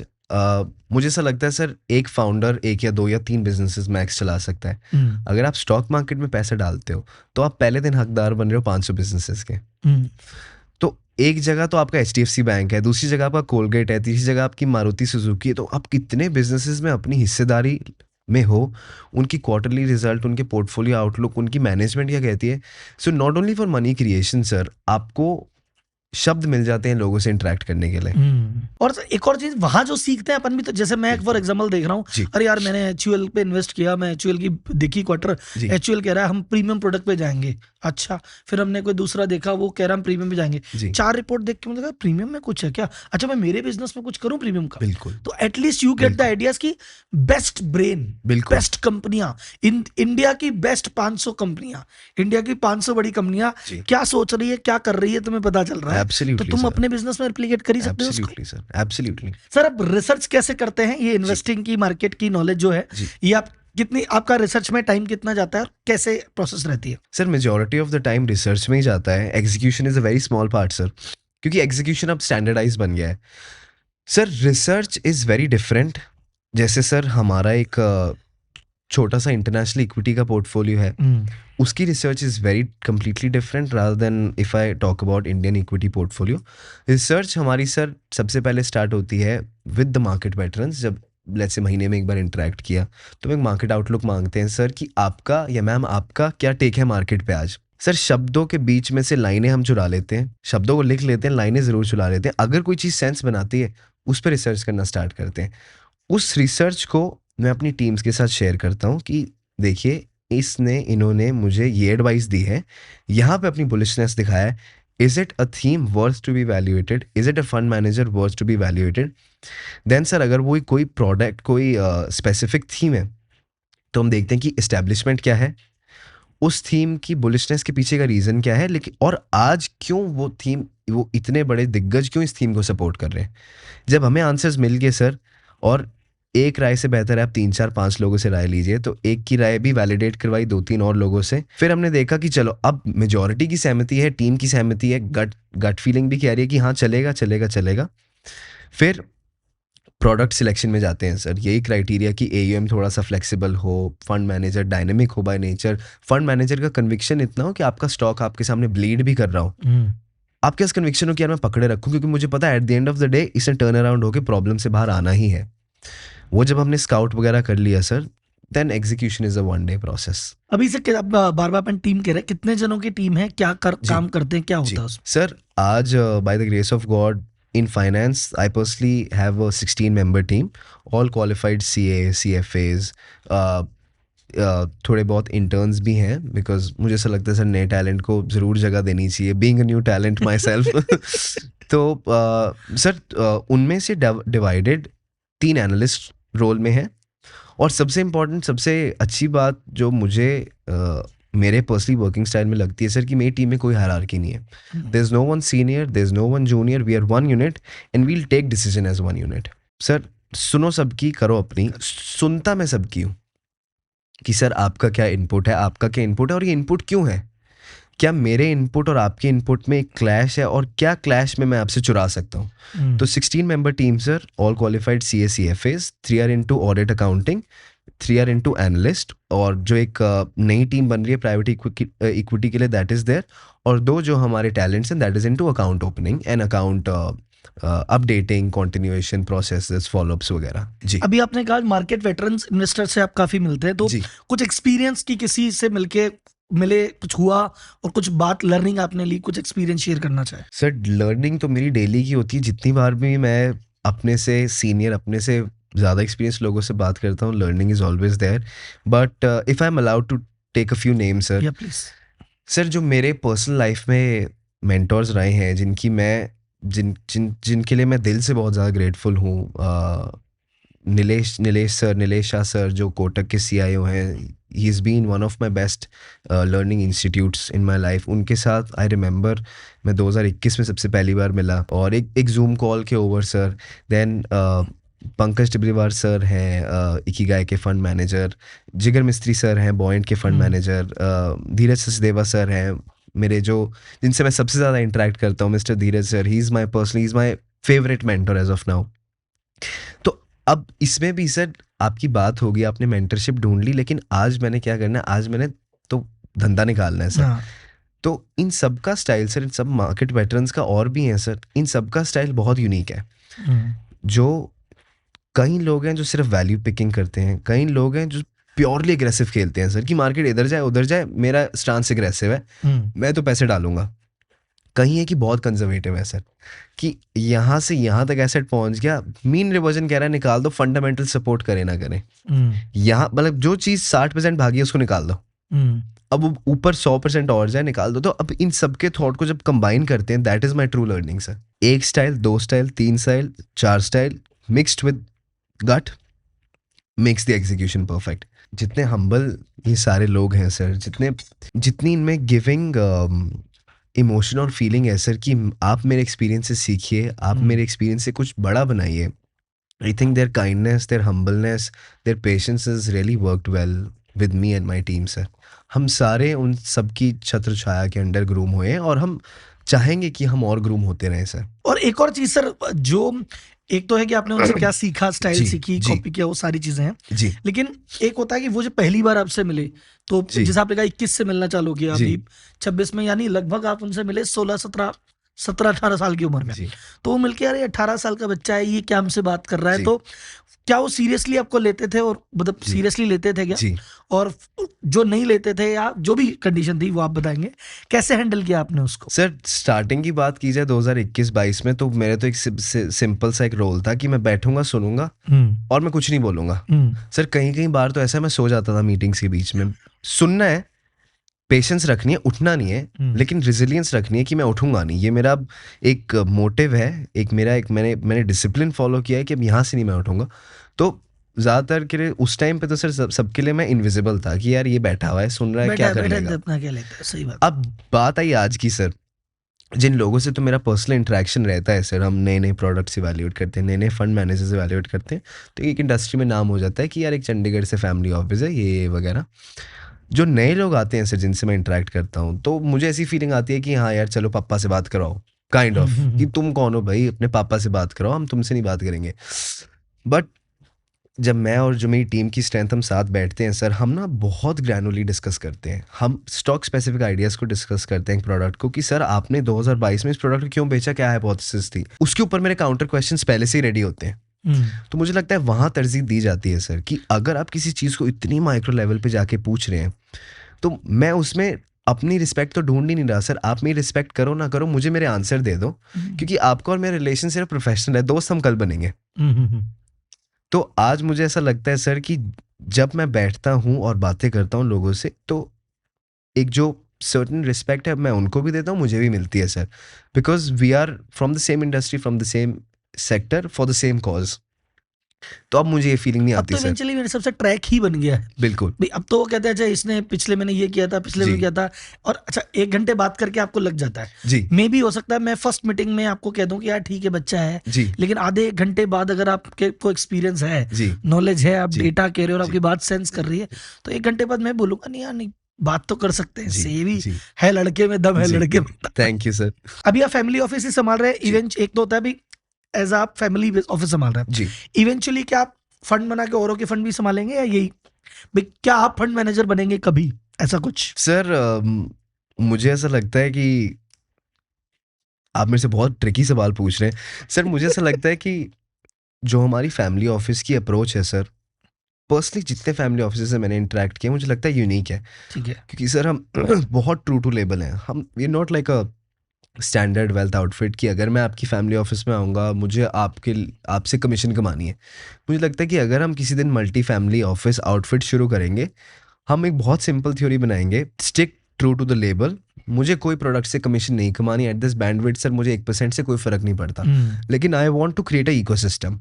अब वो इकोसिस्टम मैं प्राइवेट इक्विटी से इन्वेस्ट करते करते बनाऊंगा, मल्टी फैमिली ऑफिस आउटफिट से इन्वेस्ट करते करते बनाऊंगा, या दोनों को साथ मिलके बनाऊंगा, बट मुझे एक इकोसिस्टम बनाना है sir. Not because of the aim और the bandwidth, but because of the like mindedness. कि भाई अब एक सोच के लोग आएंगे तो फंड भी कोलैब होता है, बिल्कुल। आइडियाज भी एक्सचेंज तो होते हैं। मेरे प्रोपोजिशन में है सर बनाना। प्राइवेट इन्वेस्टमेंट आपने स्टार्ट किया, करते हैं अभी? सर इवैल्यूएशन मोड पे ज़रूर है। क्या इवोल्यूशन में क्या देखते हैं हम स्टार्टअप में किसी? सर थ्योरी और प्रोसेस की बात की जाए, आज जो हमारा प्रोसेस है that is purely sector agnostic sir. हम किसी एक ऐसे सेक्टर पे स्टिक नहीं रहती कि यार कंज्यूमर बिजनेस आता है तो कंज्यूमर ही इवैल्यूएट करेंगे। आई थिंक सर इतने बिजनेसेस हैं, इतनी नए स्टार्टअप्स हैं, इतने अलग अलग सेक्टर्स और डिसरप्शंस हैं, आपको सुननी सबकी चाहिए सर, क्योंकि आप कुछ ना कुछ सीखते हो। बट जहाँ तक टेक्निकल क्राइटेरिया की बात की जाए सर, मुझे पर्सनली ऐसा लगता है जिस फाउंडर के पास अपनी इक्विटी सेव्ड हो कंपनी में, ऐसा ना हो कि यार आप आज हो सीड स्टेज पे, इक्विटी आपके पास 30-40% बची है, तो आप क्यों काम करना चाहते हो? हाँ, इवेंचुअली एक लेवल आते आते आपके 4-5% इक्विटी रह जाएगी, फिर आप बिल्कुल कुछ और सोचने लग जाओगे। बिल्कुल, आप क्यों काम करना चाहते हो? दूसरा सर, मैं ये इंडिकेटिव करता हूँ सर, हमारी जैसी पब्लिक मार्केट की साइकिल होती है ना, if I am not wrong, private market की साइकिल को हम वीसी विंटर या पी विंटर कहते हैं। Sir most of the consumer companies और हार्डवेयर और हार्ड प्रोडक्ट रिलेटेड कंपनीज का बूम तब आता है जब उनके पास फंडिंग सॉलिड हो, जब मंथली रिजर्व इतना आपका, सॉरी, बैंक बैलेंस इतना हो कि आप 12-16 महीने के लिए इन्वेंट्री चिपका सको कंज्यूमर को।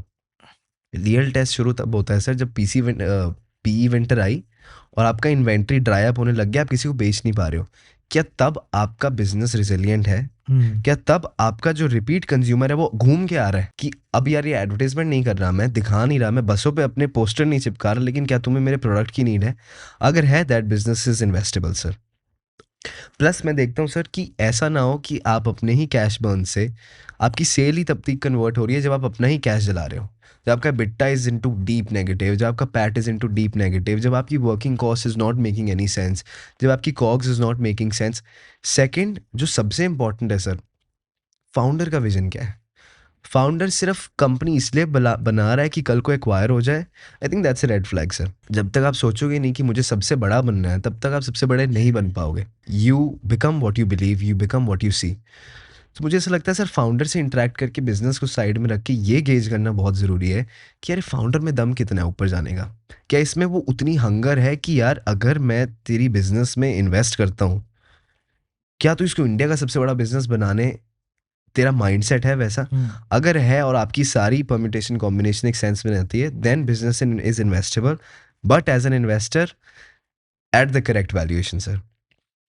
क्योंकि just to add one thing sir, इतनी चीज़ें जब आपने गेज कर ली, वो वैल्यूएशन बहुत महंगी बताएगा। अगर सारी चीज़ें करेक्ट है, वहां आपको खेलना है सर। अगर वैल्यूएशन नहीं सेंस बनाती तो फिर आप जो कमाना चाह कोई 100 रुपए की चीज अगर आपने 200 में ले ली तो आपने अपना गेन तो वैसे ही आधा कर बिल्कुल, लिया ना बिल्कुल, भाई। अगर वो 10x 1000 करोड़ भी ले गया तो आपको जहाँ 10x चाहिए था 5 वहाँ मिला मिला है। तो 5 ही ना। बिल्कुल, तो कहने को लगता है इतना सही तो फर्क पड़ता है मगर रिटर्न आधी हो जाती है बिल्कुल, एनईडी। बिल्कुल सर, तो 100%। सर आपने तो, मुझे ऐसा लगता है इस डिस्कशन से तो मैंने ही 2-4 चीजें सीख ली।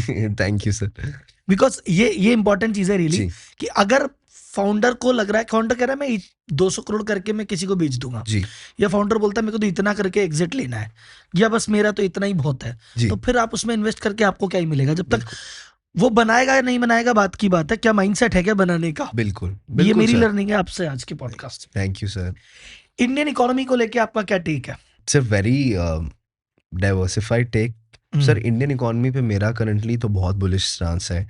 उसके 2-3 क्राइटेरियाज जो मुझे लगते हैं सर, आरबीआई ने जो लिक्विडिटी हमें प्रोवाइड की है, जिससे हमारी कॉस्ट ऑफ कैपिटल है वो इंक्रीमेंटली कम हो गई है। इसको बहुत बेसिक शब्दों में मेरा समझाने का मीनिंग ये है कि अगर आप एक कंज्यूमर हैं सर, आपको कार लोन चाहिए, जो आपको एक सेट हाई इंटरेस्ट रेट पे मिलता था वो आपको कम इंटरेस्ट रेट पे मिल रहा है। अब जब ये कॉस्ट ऑफ कैपिटल सस्ती हुई और फ्लोट हुआ, एक वेल्थ इफेक्ट क्रिएट हुआ, आपने अपनी सबसे बड़ी ज़रूरतें पहले पूरी की, आपने ईएमआईज उतारे, अपने लोन्स उतारे, तब आप आए नीचे।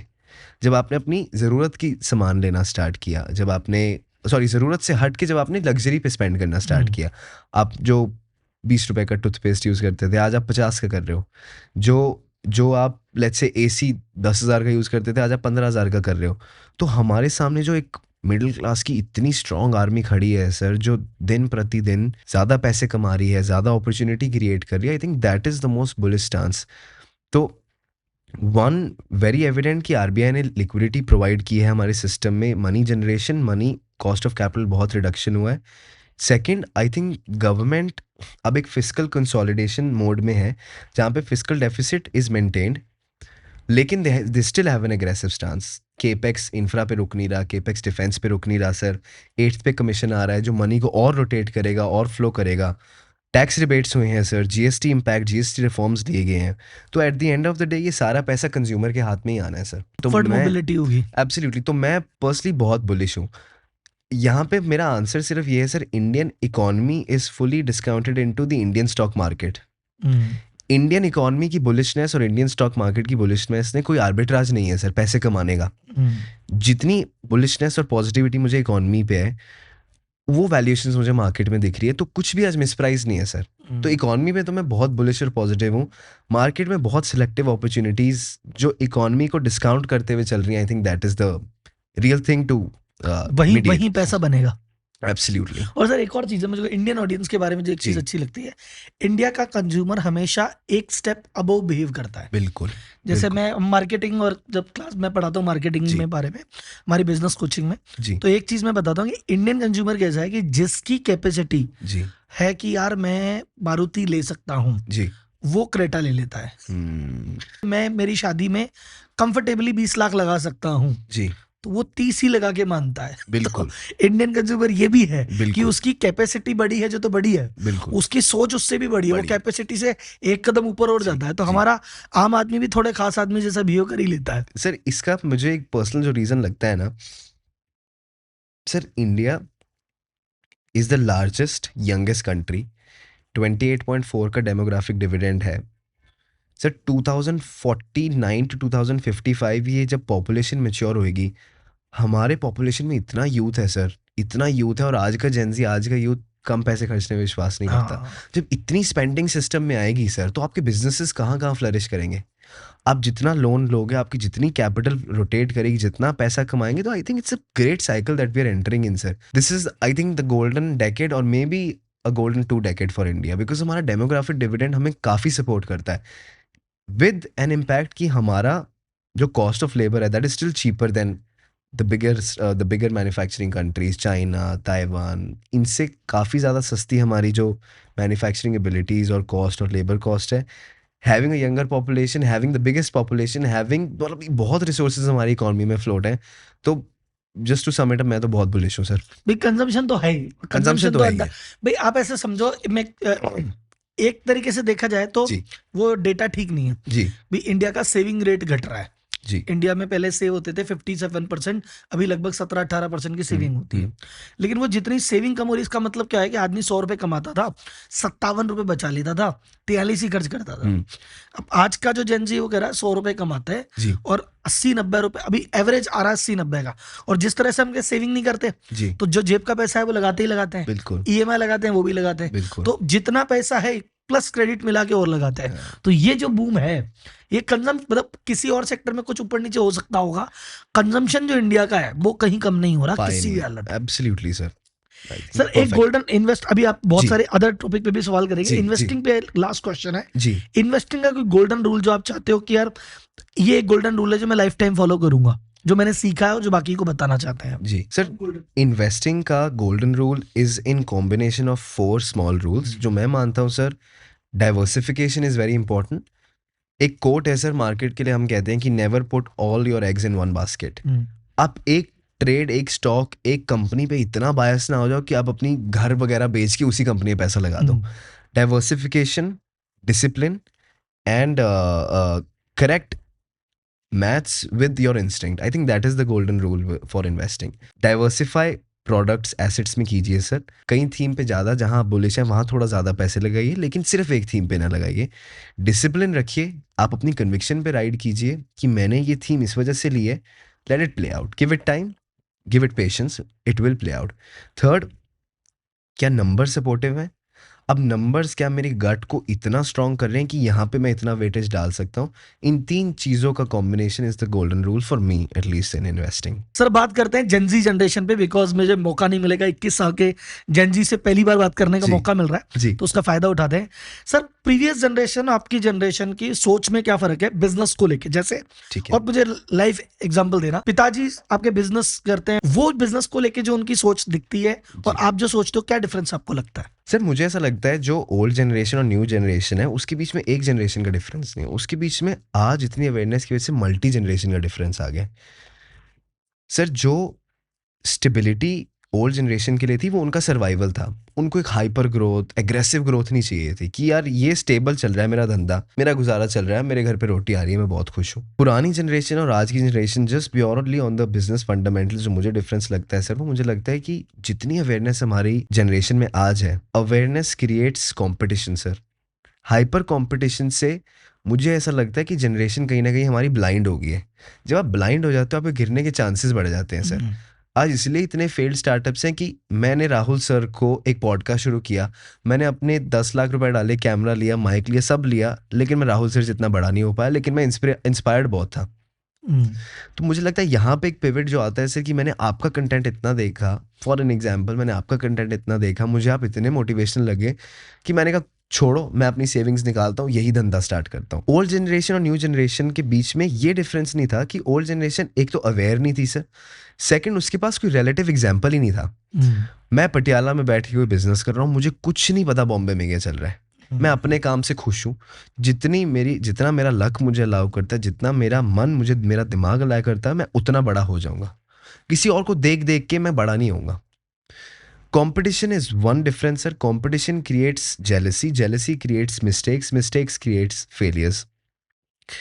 जहाँ तक डिफरेंस की बात की जाए सर, डैड और मेरे बीच में सर टचवुड ऐसा कोई बहुत बड़ा कोई डिफरेंस आया नहीं, बिकॉज सर जब परवरिश उनकी थी, जब मैंने बिजनेस करना, इन्वेस्टमेंट करना, वो सीड उन्होंने डाला, तो मुझे कोई पर्सनली ऐसा डिफरेंस नहीं लगा। थोड़ा टेम्परामेंट में आता है सर कि सर को थोड़ी चीज़ें स्लोली पसंद है, मुझे लगता है यार कि नहीं मेरे को समझ आ गया ना, मैं कर लूँगा, फटाफट कर लेता हूँ। इतना ही फर्क है सर। वो उसी में हमारी कभी कभी लड़ाई हो जाती है कि पापा आप नहीं समझ रहे, कहते हैं तू नहीं समझ रहा। तो यार आपके इतना ही केस में एक difference विशेष रहता चीज है, compliment to Sanjeev sir also, कि जी। वो अभी पुरानी जनरेशन वाला है ही नहीं, वो तो as good as young generation है। No he is Gen Z भाई सर। अगर मैं उनसे बात करता हूँ तो वो तो जेनजी टाइप मूड में ही रहते हैं, ऐसा नहीं लगता कि आप किसी पुरानी जनरेशन से बात कर रहे हो। मुझे तो मेरे वो से तो भी आज ज्यादा हाँ, नहीं लगते हैं कई हाँ। बार। तो मुझे वो लगता है कि उनकी बात में जी। वो बहुत ज्यादा गैप आने नहीं दिया उन्होंने। राहुल सर आप मानोगे नहीं, कई कई टर्म्स तो पापा ऐसे यूज करते हैं जिनके बारे में मैंने सुना ही नहीं। एक टर्म, इस साल की सबसे रिनाउंड टर्म, एक रेज बेट नाम का टर्म है, वो मुझे पापा ने आके बताई, कहते ये टर्म इतनी पॉपुलर होगी, इसका मतलब क्या है तुझे पता है? मैंने कहा यार पापा कौन सा सोर्स है आपका, मुझे तो खुद नहीं पता। एक परसेप्शन है जेनजी को लेके, आप मुझे बताओ कितना सही है कितना गलत है, कि जी। जेनजी पैसे को लेके केयरलेस है, वो अनाप शनाप खर्च करता है, खूब ईएमआई लेता है, जी आज योलो है, आज का जीवन जीता है, भविष्य की चिंता नहीं करता। ये कितना आपको रिलेवेंट लगता है? क्योंकि जेंजी पे यही आरोप है सबसे बड़ा, तो क्या लगता है आपको, ये रिलेवेंट है, नहीं है, no truly accurate sir accurate आई है? Completely this thought and this statement is very relevant इसका जो मुझे रीज़न लगता है सर सिर्फ रीज़न ये है सर कि हम टॉप 1% की पॉपुलेशन को इंस्टाग्राम फेसबुक स्नैपचैट पे देखते हैं उनकी बड़ी से बड़ी गाड़ियाँ देखते हैं बड़े से बड़े प्राइवेट जेट्स देखते हैं बड़े से महंगी घड़ियाँ देखते हैं और हम सोचते हैं कि हमें ओवरनाइट वहाँ पहुँचना है जल्दी भी है, उस जैसा कहा, चक्कर जेंजी को जल्दी है। उस चक्कर में आप इतनी लंबी छलांग मांग लगाते हैं कि बीच का जो डिफरेंस है वो आपको दिखता नहीं और आप सीधा खाई में गिर जाते हैं हम्म, अगर आपने एक जगह से दूसरी जगह जाना है छलांग क्यों लगानी सर ब्रिज बनाओ धीरे धीरे जाओ क्यों अपनी जिंदगी की सारी एफर्ट सारा पैसा एक ही अपॉर्चुनिटी पे इन्वेस्ट करना है तो ये तो बात आपकी और रेलेवेंट जो है आपने राहुल कहा सर ना कि सही बात है कि पहले वाले लोग धीरे धीरे लेते थे कि बिल्कुल ठीक है करना है ना कर लेंगे, कर ये लेंगे घड़ी भी ले लेंगे, धीरे धीरे लेते हैं। ये कहते हैं घड़ी लेनी है आज आज ही अभी, चाहिए कहाँ इंस्टाग्राम पे मिल रही है, एकदम मार क्लिक और ले चल। तो सर जब मुझे ऐसा लगता है सर जब इतना छोटा अटेंशन स्पैन है जब आप सर मुझे लगता है रील्स और शॉर्ट्स की क्रिएशन हमारे यूथ हमारी जनरेशन के लिए थोड़ी हार्मफुल इसलिए है क्योंकि 10 सेकंड आप एक चीज़ को देखते हो बोर होते स्वाइप कर देते हो 10 सेकंड देखते हो बोर होते स्वाइप कर देते हो लेकिन पुराने जो मतलब पुराने नहीं सर ओल्डर जनरेशन जो आपकी दूरदर्शन पे रामायण देखती थी वो एक घंटा वही देखते रहते थे बिना हिले the patience test is the real test sir and I think तभी इतने ज़्यादा एग्रेसिव क्रेडिट कार्ड स्पेंडिंग की चाहिए बैंक अकाउंट में मेरे को सब्सिडी है 2 लाख की मैंने स्वाइप के ले लिया अब बाद में देखेंगे अब मैंने देना कैसे वापस और एक और चीज़ है ना सर, पेशेंस, मैं कहता हूँ, अच्छा जेंजी पे एक बहुत जी, नंबर ऑफ चीज़ें जी। हैं, मैं अगर उसको बहुत डीपली देखता हूँ तो मुझे लगता है कि यार ये कल्प्रिट नहीं है, ये करप्ट नहीं है, बल्कि इनके साथ तो गलत हुआ है, ये बिल्कुल तो विक्टिम्स हैं। बिल्कुल भाई बोले जेंजी में बिल्कुल पेशेंस नहीं है, मैं बोला जेंजी में पेशेंस, भैया ये तुमने आरोप लगा दिया, जी पर जेंजी विक्टिम से बेचारे क्यों, मैं बहुत ज्यादा पुरानी जनरेशन से नहीं आता, लेकिन फिर भी मुझे याद है कि अगर बचपन में मैंने कहा यार मुझे साइकिल दिलाओ, जी तो अगर घर वालों ने कह दिया कि ठीक है बर्थडे पे देंगे, हम्म, और मेरा बर्थडे आता 11 महीने बाद आज से, जी। कि मार्च में आता है बर्थडे, जी। मैंने कहा अप्रैल में, तो खुश हो जाते थे कि चल बर्थडे पे साइकिल आएगी। 11 महीने की ही तो बात है, बिल्कुल तो बिल्कुल, 11 महीने का भी इंतजार हो जाता था कि कोई बात नहीं, बिल्कुल बर्थडे। आज के रेट में क्या है कि यार मुझे कुछ खाना है, ये ले 10 मिनट में आ गया, ब्लिंकिट ये ले ब्लैक की खाना है, ये पकड़, अच्छा मुझे कुछ शॉपिंग करनी, ये ले आ गई, ये मुझे पिक्चर देखनी, ये ले देख ली, ये ले, तो उसके लिए पूरी दुनिया है, ये ले। तो बिल्कुल जब उसको इतनी जल्दी है, उसको मैं कह रहा हूँ, लोग मैंने फ्रस्ट्रेट होते देखे हैं, कैब मंगाई, ओला मंगाई, वो बता रहा 5 मिनट, अगर वो 7 मिनट में आया तो आते ही उस पर चला कि 5 मिनट दिखा रहा था, आपने 7 मिनट कैसे लगा दिए। बिल्कुल वो 2 मिनट का पेशेंस नहीं है, क्योंकि उनके आसपास की दुनिया ही ऐसी रच दी गई है बहुत तेज कि है सब कुछ यूं मिलेगा। बिल्कुल तो वो बेचारे तो पैदा, यार वो जेंजी कौन है, 16 17 18 साल का बच्चा, और वो भी पैदा हुआ, उसने आंखें खोली, यही दुनिया देखी है, तो उसको पेशेंस की वैल्यू सिखाने का मौका कहाँ है अभी? सब चीज तुरंत है, तो वो बेचारा विक्टिम है, वो गलत नहीं है। आई थिंक सर यूनिवर्स जो BNPL का बन गया है इंस्टेंट डिलीवरी का अरे बन भाई गया साहब। है MNPL भी देखा है मैंने, इसकी फुल फॉर्म MNPL, नहीं पता मुझे मेरी नाउ पे लेटर। होटल में स्कीम, मैं एक होटल में इवेंट कर रहा था, अच्छा तो मेरा इवेंट था, तो वहां पे लिखा MNPL, ये क्या है? तो होटल ने स्कीम लगा रखी है, मेरी नाउ पे लेटर, अभी शादी कर लो, EMI बांध देंगे, देते रहना पैसे। कहाँ देखी है सर ये स्कीम है? ओयो में होटल्स में अच्छा है, होटल्स में हर देखी है। होटल्स में स्कीम है। तो वो सिंपल सा उनका गेम जी, ये है जी। कि भैया आप एक काम करो, तुमको शादी करनी है जी, लेविश जी। एकदम, की भैया वो फोटोग्राफर आएगा और ये होगा वो होगा, और लेकिन तुम्हारे पास तो पैसे ही नहीं है, तो बोले घबराना नहीं, हम बैठे हैं, तुम 25 लाख रुपए हमारे होटल का बिल होता है, तुम्हारे पास कितने 2 लाख है, 2 बिल्कुल लाख दे दो, 23 लाख की EMI बांध देंगे, और लाओ सिक्योरिटी और ये चालू, आ जाओ। ये भी चालू कर दिया, ट्रैवलिंग में चालू कर दिया, घूमने की इच्छा है, हाँ इंस्टाग्राम पे फोटो डालनी है, पैसे नहीं है, कोई बात नहीं, आओ हमारी वेबसाइट पे चेकआउट करो, डाल दो, इधर घूमो, भी देना पैसे बाद में। तो वो 6 दिन घूमने के और फोटो डालने की किस्तें 12 महीने तक देता है, ये चल रहा है। तो बेचारे को तो ट्रैप में फंसा हुआ है, बिल्कुल, उसके साथ तो बिल्कुल बुरा हो, विक्टिमाइज बुरा कर किया नहीं गया रहा, वो बिल्कुल victim है बेचारा। बिल्कुल सर 100%। सर आपकी, मैं एज अ जेंजी जानना चाह रहा हूँ, मनी को लेके व्यू क्या है, कि पैसा क्या है, पैसे का रोल क्या है लाइफ में? सर मैं इस आंसर को एज अ जेंजी नहीं आंसर करूंगा। ठीक है। मैं इस आंसर को जैसा मैं समझता हूँ वैसा आंसर ठीक करूंगा। है, ये बात सही है क्योंकि आपका परसेप्शन नॉर्मल जेनजी जैसा है भी नहीं। नहीं सर, हाँ, जेंजी नॉर्मल जेनजी अलग तरीके से सोचता है। अभी आप जेनजी जैसे बात, मैं लिटरली बता रहा हूँ, ऑन कैमरा कह रहा हूँ, जी 21 साल की आपकी उम्र पर आपकी बातों में प्रॉपर मैच्योरिटी है। 30 35 40 साल के व्यक्ति से जैसे कोई बात हो रही है, थैंक तो यू वो सर। जेनजी वाला माइंडसेट है भी नहीं जी आपका, तो आप वो दे भी नहीं पाओगे आंसर। आपका जी आंसर मैच्योर जी ही आएगा, तो नहीं राहुल सर, मतलब मैं इससे मेरा कहने का जो मतलब था कि Gen Z is a unit, I am an individual right now, तो मैं हाँ इंडिविजुअल की तरह आंसर करूंगा। Rahul sir, the attainment of money is one part of success. हाँ।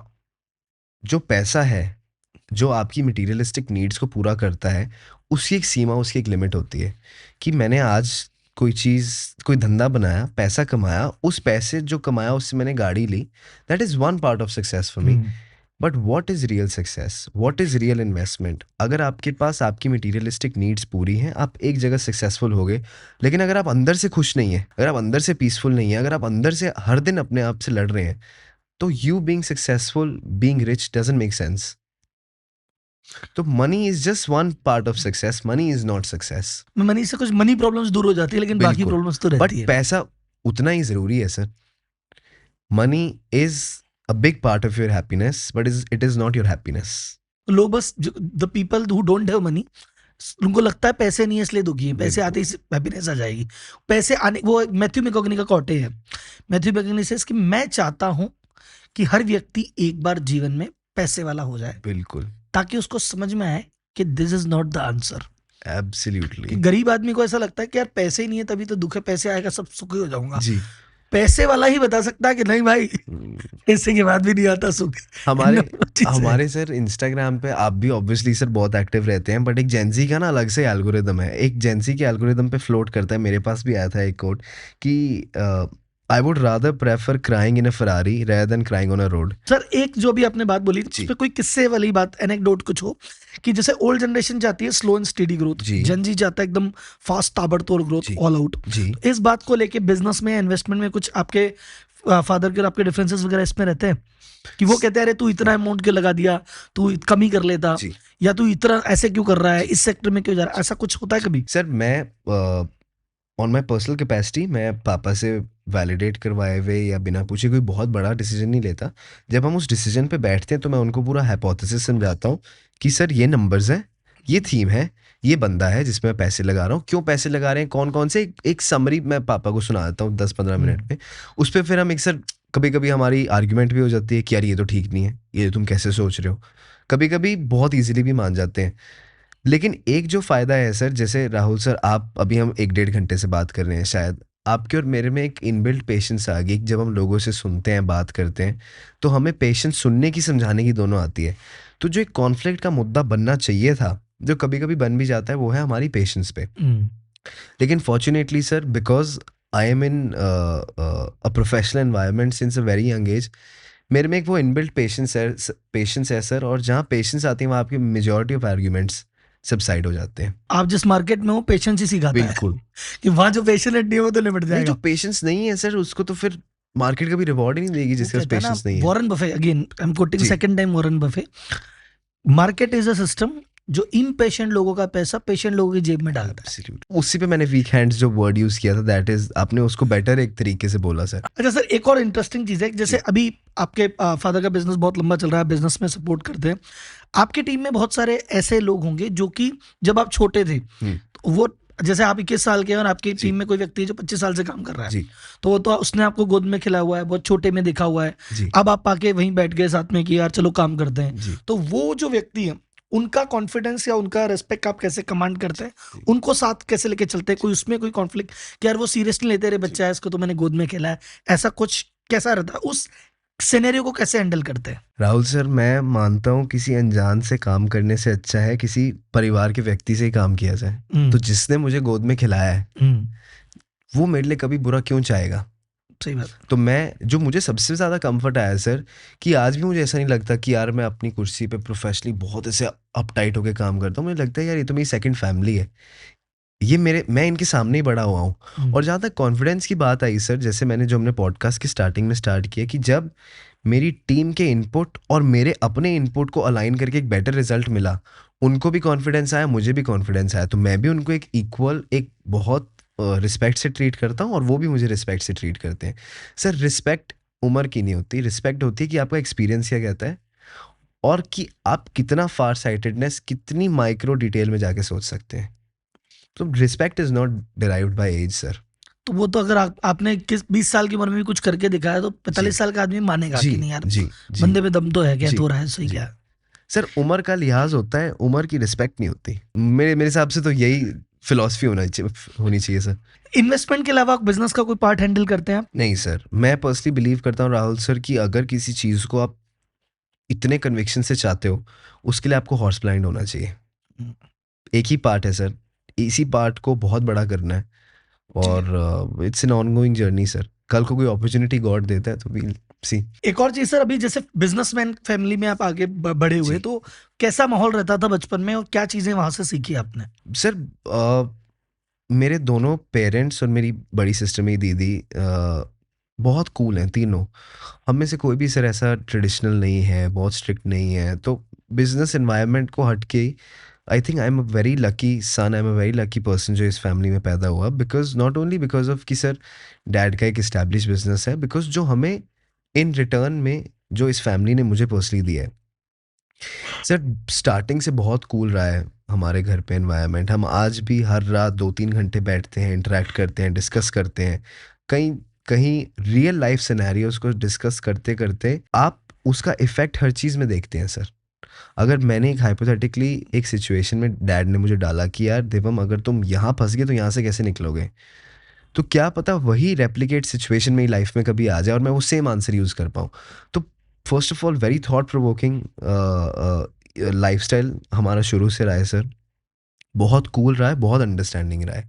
और जहाँ तक डैड ने एक ब्रेन को डेवलप किया, मेरी मदर ने मुझे ऐसा लगता है sir, I am a kind person. मैं मतलब मुझे एम्पैथी थोड़ी स्ट्रांगली फील होती है। तो जहाँ तक पापा ने मेरे ब्रेन को डेवलप करने में मुझे हेल्प की, वहाँ मेरी मम्मी ने मेरी मॉम ने मुझे बहुत स्ट्रांग मॉरल वैल्यूज़ दिए, बहुत स्ट्रांग इंस्टिंक्ट्स दिए और बहुत स्ट्रांग एम्फेसिस स्पिरिचुअलिटी और काइंडनेस पे दिया।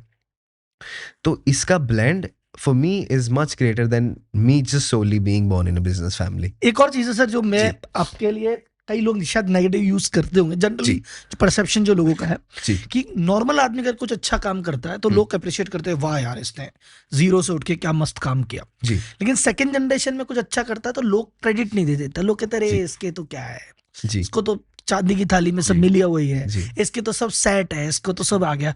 तो नॉर्मल आदमी की मेहनत का जितना अप्रिशिएशन है जी उसके डबल भी कर लो तो सेकंड जेन को उतना नहीं मिलता। जी। तो इस चीज को कैसे हैंडल करते हैं या इसमें कैसे रिएक्ट करते हैं जब लोग ऐसा रिएक्ट करते हैं कि अरे इसका तो ये, तो how do you feel and how do you react? Sir feelings aside, Rahul sir, मैं इस स्टेटमेंट से 100% एग्री करता हूँ। ये लोगों के अंदर और सबके अंदर, और बहुत नेचुरल बात है कि लोगों के अंदर ये चीज़ बस चुकी है। मैं इस स्टेटमेंट से एग्री करता हूँ बट इस थॉट से एग्री नहीं करता पर्सनली। सर आपको किसी आप पर्सनली किसी को क्रिटिसाइज करने का हक तभी रखते हैं जब उसने वो अपॉर्चुनिटीज को यूटिलाइज ना किया हो जो भगवान ने या जो उसकी किस्मत ने उसको दी। I think sir you can mitigate this statement by just doing one simple thing कि अगर आप मानते हैं कि यार ये तो बिजनेस फैमिली में पैदा हो गया, इसके डैड ने तो इसको ऐसी फ्री का ट्रेन कर दिया, ऐसे बिठा दिया, उसने सब सिखाया है। आई थिंक सर इसका क्लियर और सिंपल मिटिगेशन ये है कि मुझे भगवान ने एक अपॉर्चुनिटी दी, मुझे एक अपॉर्चुनिटी की बास्केट दी। अब मेरे पास कितनी पावर, कितनी क्षमता है कि मैं उस अपॉर्चुनिटी को फुली यूटिलाइज करके एक ऐसा रिजल्ट बनाऊं जो मैंने भी एक्सपेक्ट नहीं किया था। ये ज़रूर है सर कि सेकंड जनरेशन की मेहनत से कहीं ज़्यादा फर्स्ट जनरेशन की मेहनत दिखेगी, but you really have to do justice with the opportunities. अगर आप अपॉर्चुनिटी, मेहनत, किस्मत और नॉलेज को मिला देते हैं sir, then this statement is not relevant for me. Because लोगों को एक इसमें एक थोड़ा जेलेसी कंटेंट भी होता है जी कि कई भी बार मुझे लगता है कि अरे यार अपने तो नहीं हो पाया, इसके तो हो रहा है, तो यही कहते हैं कि इसके तो ऐसे था ना इसलिए ऐसे कर दिया। तो क्योंकि नॉर्मली ऐसा मान के चलते हैं कि जो सेकंड जनरेशन है उसकी जिंदगी में जीरो स्ट्रगल है, जी बट स्ट्रगल हर किसी जिंदगी में होता है, बट उसके दिखते नहीं है। जी, तो बिल्कुल। क्या स्ट्रगल ऐसे भी कुछ है जो आपको लगता है कि यार दुनिया को तो लगता है मेरे मजे हैं, पर ये भी मेरे स्ट्रगल है जो नॉट एवरीवन कैन सी? जिन मुद्दों पे हम बात कर रहे हैं, जिन टॉपिक्स पे हम बात कर रहे हैं, उन टॉपिक्स का एक बहुत वेट है। वो अनसीन वेट इतना हेवी होता है कि as someone who is still very young, it's very tough to carry sometimes. उसके बाद ये जो वेट है कि यार तुम सेकंड जनरेशन हो, उसका वेट अलग है। तो अब वेटेज और प्रेशर किस चीज़ का है सर, कि मेरे डैड ने बिज़नेस बनाया, मेरे मेरे मेंटर ने बिज़नेस बनाया इतना बड़ा। उनकी एक्सपेक्टेशंस को मैं 1 मिनट के लिए साइड पे रखता हूँ, लेकिन जो मेरे आस-पास लोग हैं, जो बाकी दुनिया है, वो मेरे से कितना ज़्यादा एक्सपेक्ट करती है। उस एक्सपेक्टेशन का बहुत ज़्यादा वेट है सर, और उस एक्सपेक्टेशन को मैच करने के लिए जो आपको कर्मा करना पड़ता है, जो आपको एफर्ट करने पड़ते हैं, उसका डबल वेट है। एक्सपेक्टेशन का वेट, एफर्ट का वेट, रिजल्ट की अलग से एक पेशेंस। उन तीनों को वेट को जब आप एक एक अकेले आदमी पे डालते हैं सर, वो भारी तो होता है। बट मुझे ऐसा लगता है sir, personally, pressure aside, second generation statement aside, at the end of the day it's all your karma. आप लाउड नॉइस को, नेगेटिव नॉइस को साइड पे रखिए, आंखें बंद कीजिए, अपना काम कीजिए, focus on your karma, then everything is irrelevant because the result will speak, you don't have to speak anything. तो सर एक चीज मेरे को ये आपसे बात करते करते, मैं जब रिसर्च कर रहा था, यही जब मैंने इस स्टेटमेंट को खुद देख रहा था, जी। तो मैंने खुद ने रियलाइज किया कि एक आम आदमी ने अगर 10 करोड़ का बिजनेस खड़ा कर दिया तो उसके लिए तालियां बज जाती है। बिल्कुल, बिल्कुल बट सर। एक सेकंड जनरेशन है जिसके पास पिताजी ने 100 करोड़ का बिजनेस खड़ा करके दिया, वो 100 को 200 भी कर देता है ना, तो भी कहते हैं, क्या हो गया 100 का 200, 100 तो सेट मिला था ना, तो जो बिल्कुल, सेट था उसको आगे बढ़ा दिया, ऐसा क्या किया? बिल्कुल। तो किसी ने 200, 100 के 200 कर दिए, उसकी तालियां नहीं है, 10 के तालियां। तो वो अपने आप में एक बहुत बड़ा प्रेशर है कि मैं कुछ भी कर गुजरूं, तुम हमेशा कहते हो अरे इसका तो क्या है, इसका बिल्कुल। तो क्या है। और एक वो जो डायलॉग, मतलब एक रील आपने देखी होगी शायद, वो अभिषेक बच्चन वाली की, जी। मेरी धूम बहुत हिट हो गई, मेरी धूम हिट हो जी, गई, जी, जी, जी, और जी। मुझे लगा कि मैंने जाने क्या ही कर दिया। और जब मैं घर पहुंचा तो सामने गेट अमिताभ खोला, सर खड़े तो थे। यार यार तो अमिताभ बच्चन। अब मैं जी, एक धूम करूं या 10 धूम जी, करूं, जी, मैं तो इनसे तो क्या कंपेयर करूंगा। तो जी। वो प्रेशर तो कभी आदमी हैंडल ही नहीं कर बिल्कुल, पाता। बिल्कुल। और ये स्ट्रगल है जो कि इनविजिबल है, ओनली यू कैन फील, बाकी को तो पता ही नहीं, बाकी को तो लगता है इसके तो मजे हैं। राहुल सर, यहाँ पे सॉरी टू कट यू हाँ off please sir, please just to please. Add one thing. Sir 0 to 10 की जो जर्नी है वो बहुत मुश्किल है, एग्री। बट जो 100 to 200 की जर्नी है, उसमें सबसे बड़ी दिक्कत पता है क्या है सर? जब आपके पास कुछ नहीं, आप स्टार्ट कर रहे हो, आपके पास खोने के लिए कुछ भी नहीं है। अगर आप मिडल ऑफ द जर्नी में फेल भी हो गए, आपका एक्सपेरिमेंट था, आपने सीखा, आप साइड हो गए। 100 वाले के पास अपनी पूरी पूरी जिंदगी की कमाई है खोने के लिए। जब वो 100 का 200 करने जाएगा ना सर, मुझे लगता है कि वो ज़्यादा बड़ा रिस्क है, क्योंकि वहाँ पे जो आपको सेफ्टी पैरामीटर्स चाहिए, वो आपको 0 to 10 के लिए नहीं चाहिए। 0 to 10 के लिए आपको लक चाहिए, करेक्ट स्ट्रैटेजी चाहिए, करेक्ट प्रोडक्ट मार्केट फिट चाहिए, अगर मैं बिजनेस की बात करूँ। लेकिन 100 को 200 करने के लिए आपको कुछ ऐसा चाहिए जो अभी आप और मैं डिस्कस करेंगे तो 3-4 घंटे और लग जाएंगे। सर एक और चीज है, कुछ ऐसी चीजें पर्सनली जिस पे फेल हुए, मान लो कोई इन्वेस्टमेंट आपने बेट ली, वो नहीं जी। गई, कुछ सेक्टर किया नहीं हुआ, उस पे फिर क्या क्या खुद को कैसे संभाला भाई, उस मिस्टेक से क्या सीखा? नंबर 1, पहली बात, कैसी कोई मिस्टेक हुई क्या, जी।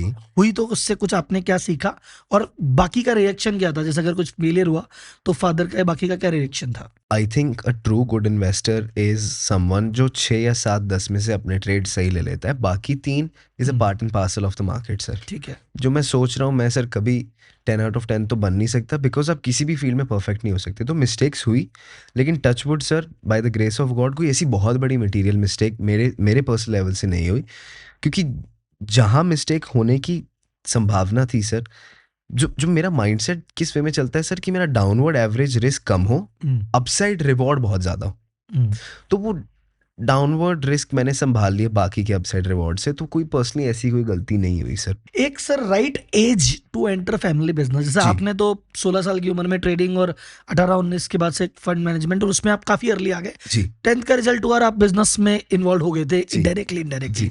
और कई लोग कहते हैं नहीं भाई, पहले बच्चा 10th करे, 12th करे, जी। कॉलेज करे, डिग्री करे, एक्सपेरिमेंट करे, फिर वापस बुलाएंगे। उन दोनों, अच्छा आपके कुछ सर्किल में और भी लोग होंगे ऐसे भी किया जी। होगा, तो आपकी नज़र में बेस्ट एज या क्या एंटर करने की, ये जो आपने फॉर्मूला फॉलो किया, दिस इज गुड, और वो वाला जो सेकंड होता है कि पढ़ लो, ये डिग्री विग्री ले ले, फिर वापस आना? नहीं, great question Rahul sir. I think इस आंसर में कुछ भी ऑब्जेक्टिव नहीं है सर। कोई एक आंसर तो ऐसा है नहीं कि संविधान में लिखा है अब आपको ये करना ही करना है। हाँ। आई थिंक सर जब अंदर से आवाज़ आए, आपकी इंस्टिंक्ट अलाइन करे, और not just family business sir, जब आपके अंदर से आवाज़ आए, आपको लगता है कि हाँ मैं रेडी हूँ, मेरी गट फीलिंग कहती है, तब आप काम करना ज़रूर स्टार्ट करें। But it's better to start early sir. और सर एक और चीज़ है, मेरा अगेन मैं इस पॉडकास्ट में मुझे काफ़ी ज़्यादा ही बोल रहा हूँ क्योंकि मुझे बहुत सारी चीज़ें याद आ रही है। जी जितने भी बिजनेसेस स्टार्ट हुए हैं, जितने भी टॉप बिजनेसमैन हैं आज की डेट में, आप अगर नोटिस करोगे जो फैमिली सक्सेसफुल फैमिली बिजनेसेस हैं, जी उनमें बच्चों की एंट्री 11-12 साल की एज से हो गई थी। हल्दीराम जी हैज स्टार्टेड जी 11 साल की उम्र में। जी जो बिस्लेरी वाले जो चौहान जी है, उनकी जी बेटियां 12 साल की उम्र से। बिरला जी ने जो अपने बेटों को इन्वॉल्व किया 12-13 की उम्र से।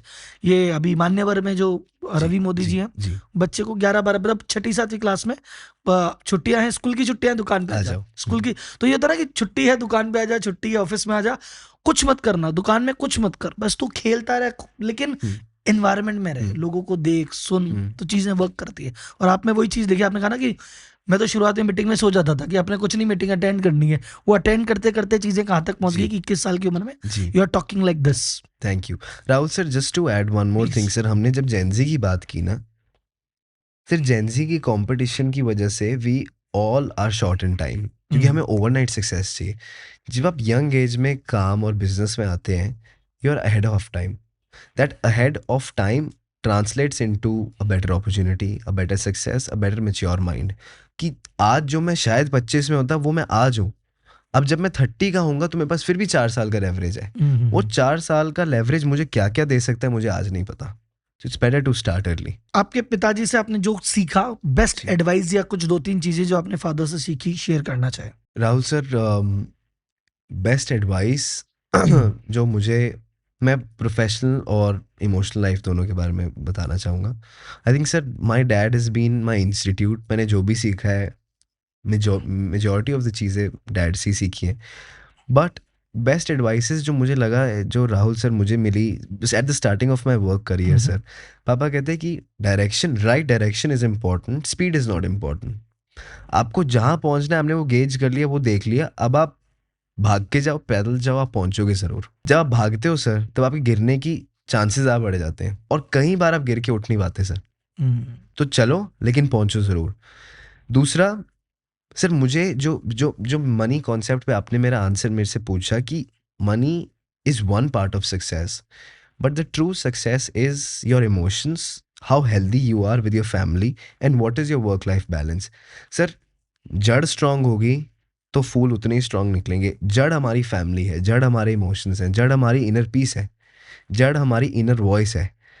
तो पापा ने मुझे सिखाया कि इस जड़ पे काम करना है। रिजल्ट की वेट मत करो, जड़ को जितना मजबूत बनाओगे उतना खूबसूरत पेड़ निकलेगा। ये 2-3 एडवाइसेस मुझे ऐसे लगती है सर बहुत प्रैक्टिकल हैं, और ये काम में भी यूज़ हो सकते हैं। और वैसे अगर बिजनेस रिलेटेड कहूँ सर, मुझे प्रोफेशनल एडवाइसेस जो बेस्ट पापा से मिली हैं वो यही मिली हैं सर, कि एक फाउंडर का इंटरेस्ट आपको गेज करना आना चाहिए। फाउंडर की skin in the game decide और प्रूव करती है कि फाउंडर क्या करेगा आज। अगर फाउंडर 80% कंपनी लेके बैठा है और दो और खरीद रहा है, बाय बैक कर रहा है, दैट मीन्स कि उसको इतना कन्विक्शन है कि वो 100 रुपए की चीज़ 10,000 की बना देगा। एक सब मार्केट के जो अप्स एंड डाउन्स रहते हैं, उसका प्रेशर कैसे हैंडल करते हैं? मेंटल मॉडल क्या है, या जी मेंटली स्ट्रांग कैसे रहते हैं? Sir, patience, conviction. मैंने अगर एक चीज़ को खरीदने में 4 महीने लगाए हैं, तो ऐसी कितनी ग्रैनुअलिटी होएगी जो मैंने उस इंडस्ट्री, उस थीम के बारे में सोची समझी पढ़ी होएगी। वहाँ से जो कन्विक्शन डेवलप होता है, उस कन्विक्शन को पेशेंस से आप मल्टीप्लाई करते हैं, आई थिंक उससे अप्स एंड डाउन हैंडल हो जाते हैं सर। अब आते हैं सर आपकी थोड़ी पर्सनल लाइफ की तरफ। जी दोस्तों, जी पर नॉर्मल आपका डेली रूटीन क्या रहता है नॉर्मल डेज पे? आउट ऑफ प्रोपोर्शन है मेरा डेली रूटीन। हाँ। मैं सर अपना दिन 10 बजे सुबह स्टार्ट करता हूँ। I wake up at 10 AM। I am a professional boxer just by interest sir. तो 10:30 to 12:15 I train every day. I do boxing. मेरे एक काफ़ी फेमस फाइटर है, ही इज़ माई कोच। उसके बाद sir I have my breakfast, come to the office. 1 से लेके 8:30-9 बजे तक मैं ऑफिस रहता हूँ सर। उसके बाद 9 बजे के बाद मैं घर जाता हूँ, अपनी मॉम के साथ थोड़ा टाइम स्पेंड करता हूँ, कभी कभी उनके साथ बैडमिंटन खेलने चला जाता हूँ। देन मैं 1 घंटे का रेस्ट लेता हूँ सर, कुछ नहीं करता, टीवी देखता हूँ आई थिंक 10:30 से 11:30 बजे तक। फिर सर हमारा फैमिली टाइम स्टार्ट हो जाता है 12 से 2 या 12 से 1:30 बजे तक। हम पूरी फैमिली साथ बैठते हैं, जहाँ पे हम सर डिसाइड करते हैं कि यार टेक्नोलॉजी अवे, टीवी नहीं देखना, फ़ोन नहीं देखना, सिर्फ बातें करेंगे, आज क्या सीखा, आज क्या हुआ, शेयर करो, डिस्कस करो, रिव्यू लो, और मतलब just spend good quality time. उसके बाद सर 2 से लेके 3:30 या 3:50 तक मैं यूएस मार्केट्स को थोड़ा ट्रैक करता हूँ, इंटरनेशनल इक्विटीज़ क्या कर रही हैं, क्या चल रही है वो देखता हूँ, and I go to bed by 4 to 4:30 AM। तो मैं 5.5-6 घंटे सोता हूँ। सर एक और चीज है, आपकी जो बड़ी सिस्टर है, बता रहे थे जिनके डीमेट अकाउंट से आपने चालू जी किया जी था, जी वो अभी एक बड़ी बॉलीवुड फिल्म में कास्ट हुई, जी हीर एक्सप्रेस अभी जी आई, सबने देखी। जी अभी आप भी की भी भाई साहब एकदम, आपको देख के मैं कॉन्शियस हो गया, मैंने कहा यार मेरी टीम को बोला बाल वाल ठीक करे यार थोड़े से, जी इतने हैंडसम मुंडे के सामने हम बैठे हैं। जी। तो अभी बॉक्सिंग कर रहे हैं, बॉडी ठीक है, हैंडसम, तो आप मूवी की तरफ जाने का आपने प्लान नहीं किया? नहीं, thank you for the compliment sir, मैं थोड़ा कॉन्शियस हो गया ये कॉम्प्लीमेंट सुन के। सर अभी तो मुझे वो अपॉर्चुनिटी गेज करने का कोई मेरा एम नहीं है। मुझे लगता है जो आज मेरे प्लेट में है और जो मेरा एम है, मुझे इसी पे फोकस करना है। But by the grace of God कल को कुछ ऐसा बहुत इंटरेस्टिंग यूनिक आता है तो I very happily evaluate it. नहीं बट और थैंक जो यू सर। बॉक्सिंग आप करते हैं उससे कुछ एक होता है ना कि एक स्पोर्ट्स में आप कुछ सीखते हैं जो आपको बिजनेस इन्वेस्टमेंट में हेल्प करता है, तो what's your learning from boxing और फाइटर मेंटालिटी? नहीं, lovely question Rahul sir. Sir boxing as a sport is extremely chaotic in nature. उसमें अगर मैं सिर्फ इसको थोड़ा सा ब्रेक डाउन करूं सर, आप ऑन गार्ड हैं and you have to predict a punch that you haven't seen, वो आएगा ज़रूर। अब आपके ऊपर है कि बचना है, खाना है या क्या करना है। सो बॉक्सिंग से सर जो 3 चीज़ें मैंने सबसे इंपॉर्टेंट सीखी, एक तो रेजिलियंस, दूसरा इतने केओस में साइलेंस ढूंढना, इतना chaotic माइंड कि यार ये यहाँ अटैक करेगा, यहाँ अटैक करेगा, यहाँ एंगल चेंज करूँ, यहाँ इसको स्लिप करूँ, यहाँ पिवट करके यहाँ अटैक करूँ, इतने chaos के बीच में साइलेंस ढूंढना कि मैं सिर्फ अपनी इंस्टिंक्ट को फॉलो करूँगा, rest of the world doesn't live for me, doesn't breathe for me right now. Third is mental clarity sir. Sir stock market is a game, is an investment of predicting the future, boxing is the same. आपने silence reduce कर दी, आपने chaos में अपनी direction ढूंढ ली और आपने little short term future को प्रिडिक्ट किया, तो बॉक्सिंग और स्टॉक मार्केट के बीच में एक्चुअल कोरिलेशन ये बैठता है मेरे मेरे पॉइंट ऑफ व्यू से sir.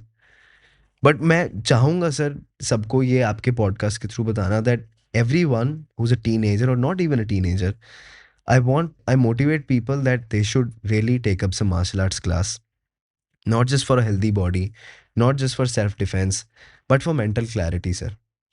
When you're under so much pressure, जैसा आप बिहेव और फंक्शन करते हैं उस प्रेशर में, वो उस चीज़ को इतना चमका देता है सर, इतना क्वालिफाई क्वांटिफाई करता है that it really translates into your life. Devam भाई, let's move to the rapid fire round. Done sir, very excited. Most inspiring entrepreneur आपको कौन लगता है? Sir honestly with all means my dad. Most inspiring company?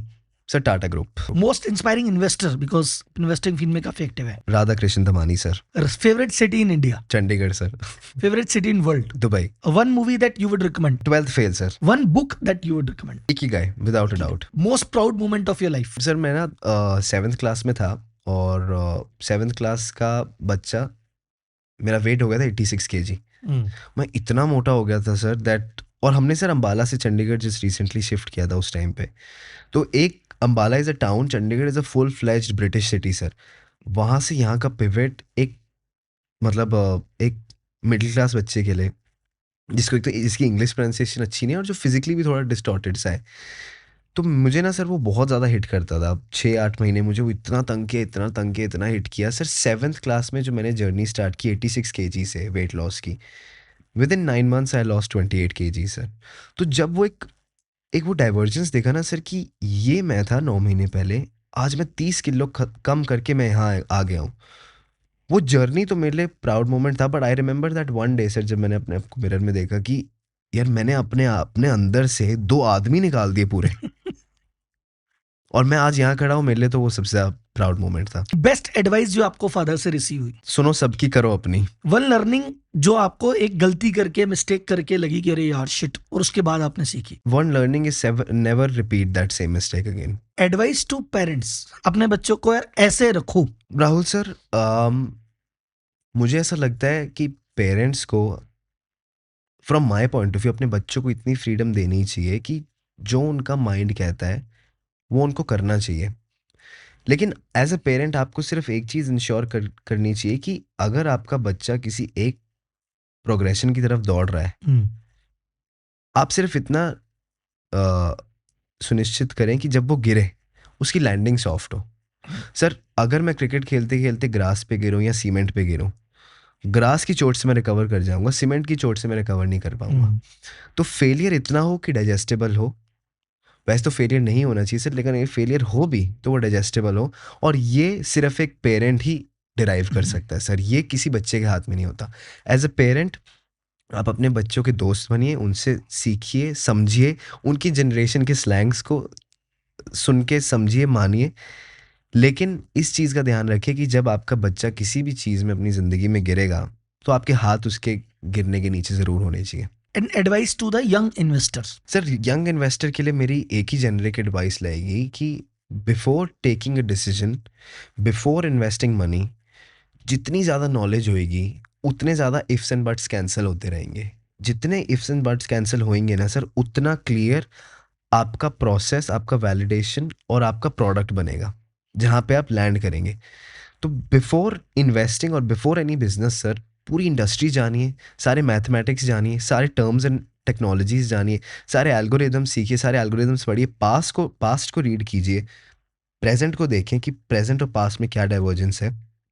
फिर एक thought को chase करिए, उस थॉट को चेज करते करते करते करते अलग अलग कॉम्बिनेशन से निकालिए, फिर अपने इंस्टिंक्ट से कनेक्ट करके उस ट्रेड को आंख बंद करके ले लीजिए। तो फाइनली सर, मेरा अपना पहला पॉडकास्ट खत्म हुआ एक जेनजी के साथ, और एक मैं अब जेनजी वाली बात ही नहीं लग रही। मैं पॉडकास्ट के शुरुआत में कहा था कि जी। मैं एक जेनजी से बात कर रहा हूँ, जी, लेकिन मैं जेनजी से नहीं, मैं तो एक मेच्योर जेनजी से बात कर रहा था। थैंक यू तो सर। आपकी इंटेलिजेंस से और आपके रिप्लाई से और आपकी मेच्योरिटी एंड क्लैरिटी से I am definitely impressed. Thank you so और I much sir, hope thank you for अभी योर टाइम। अगले कुछ समय बाद आप बहुत अचीवमेंट और करेंगे और done. अपने एक पॉडकास्ट और करेंगे। Next time Rahul sir, I will take your podcast. आप खुद भी अरे बिजनेस खोज रहे हैं। 100% thank you sir. I will be there. Done. मैं आऊंगा आप जब भी इनवाइट करोगे। Done, thank done, you, done. Thank you. Thank you sir.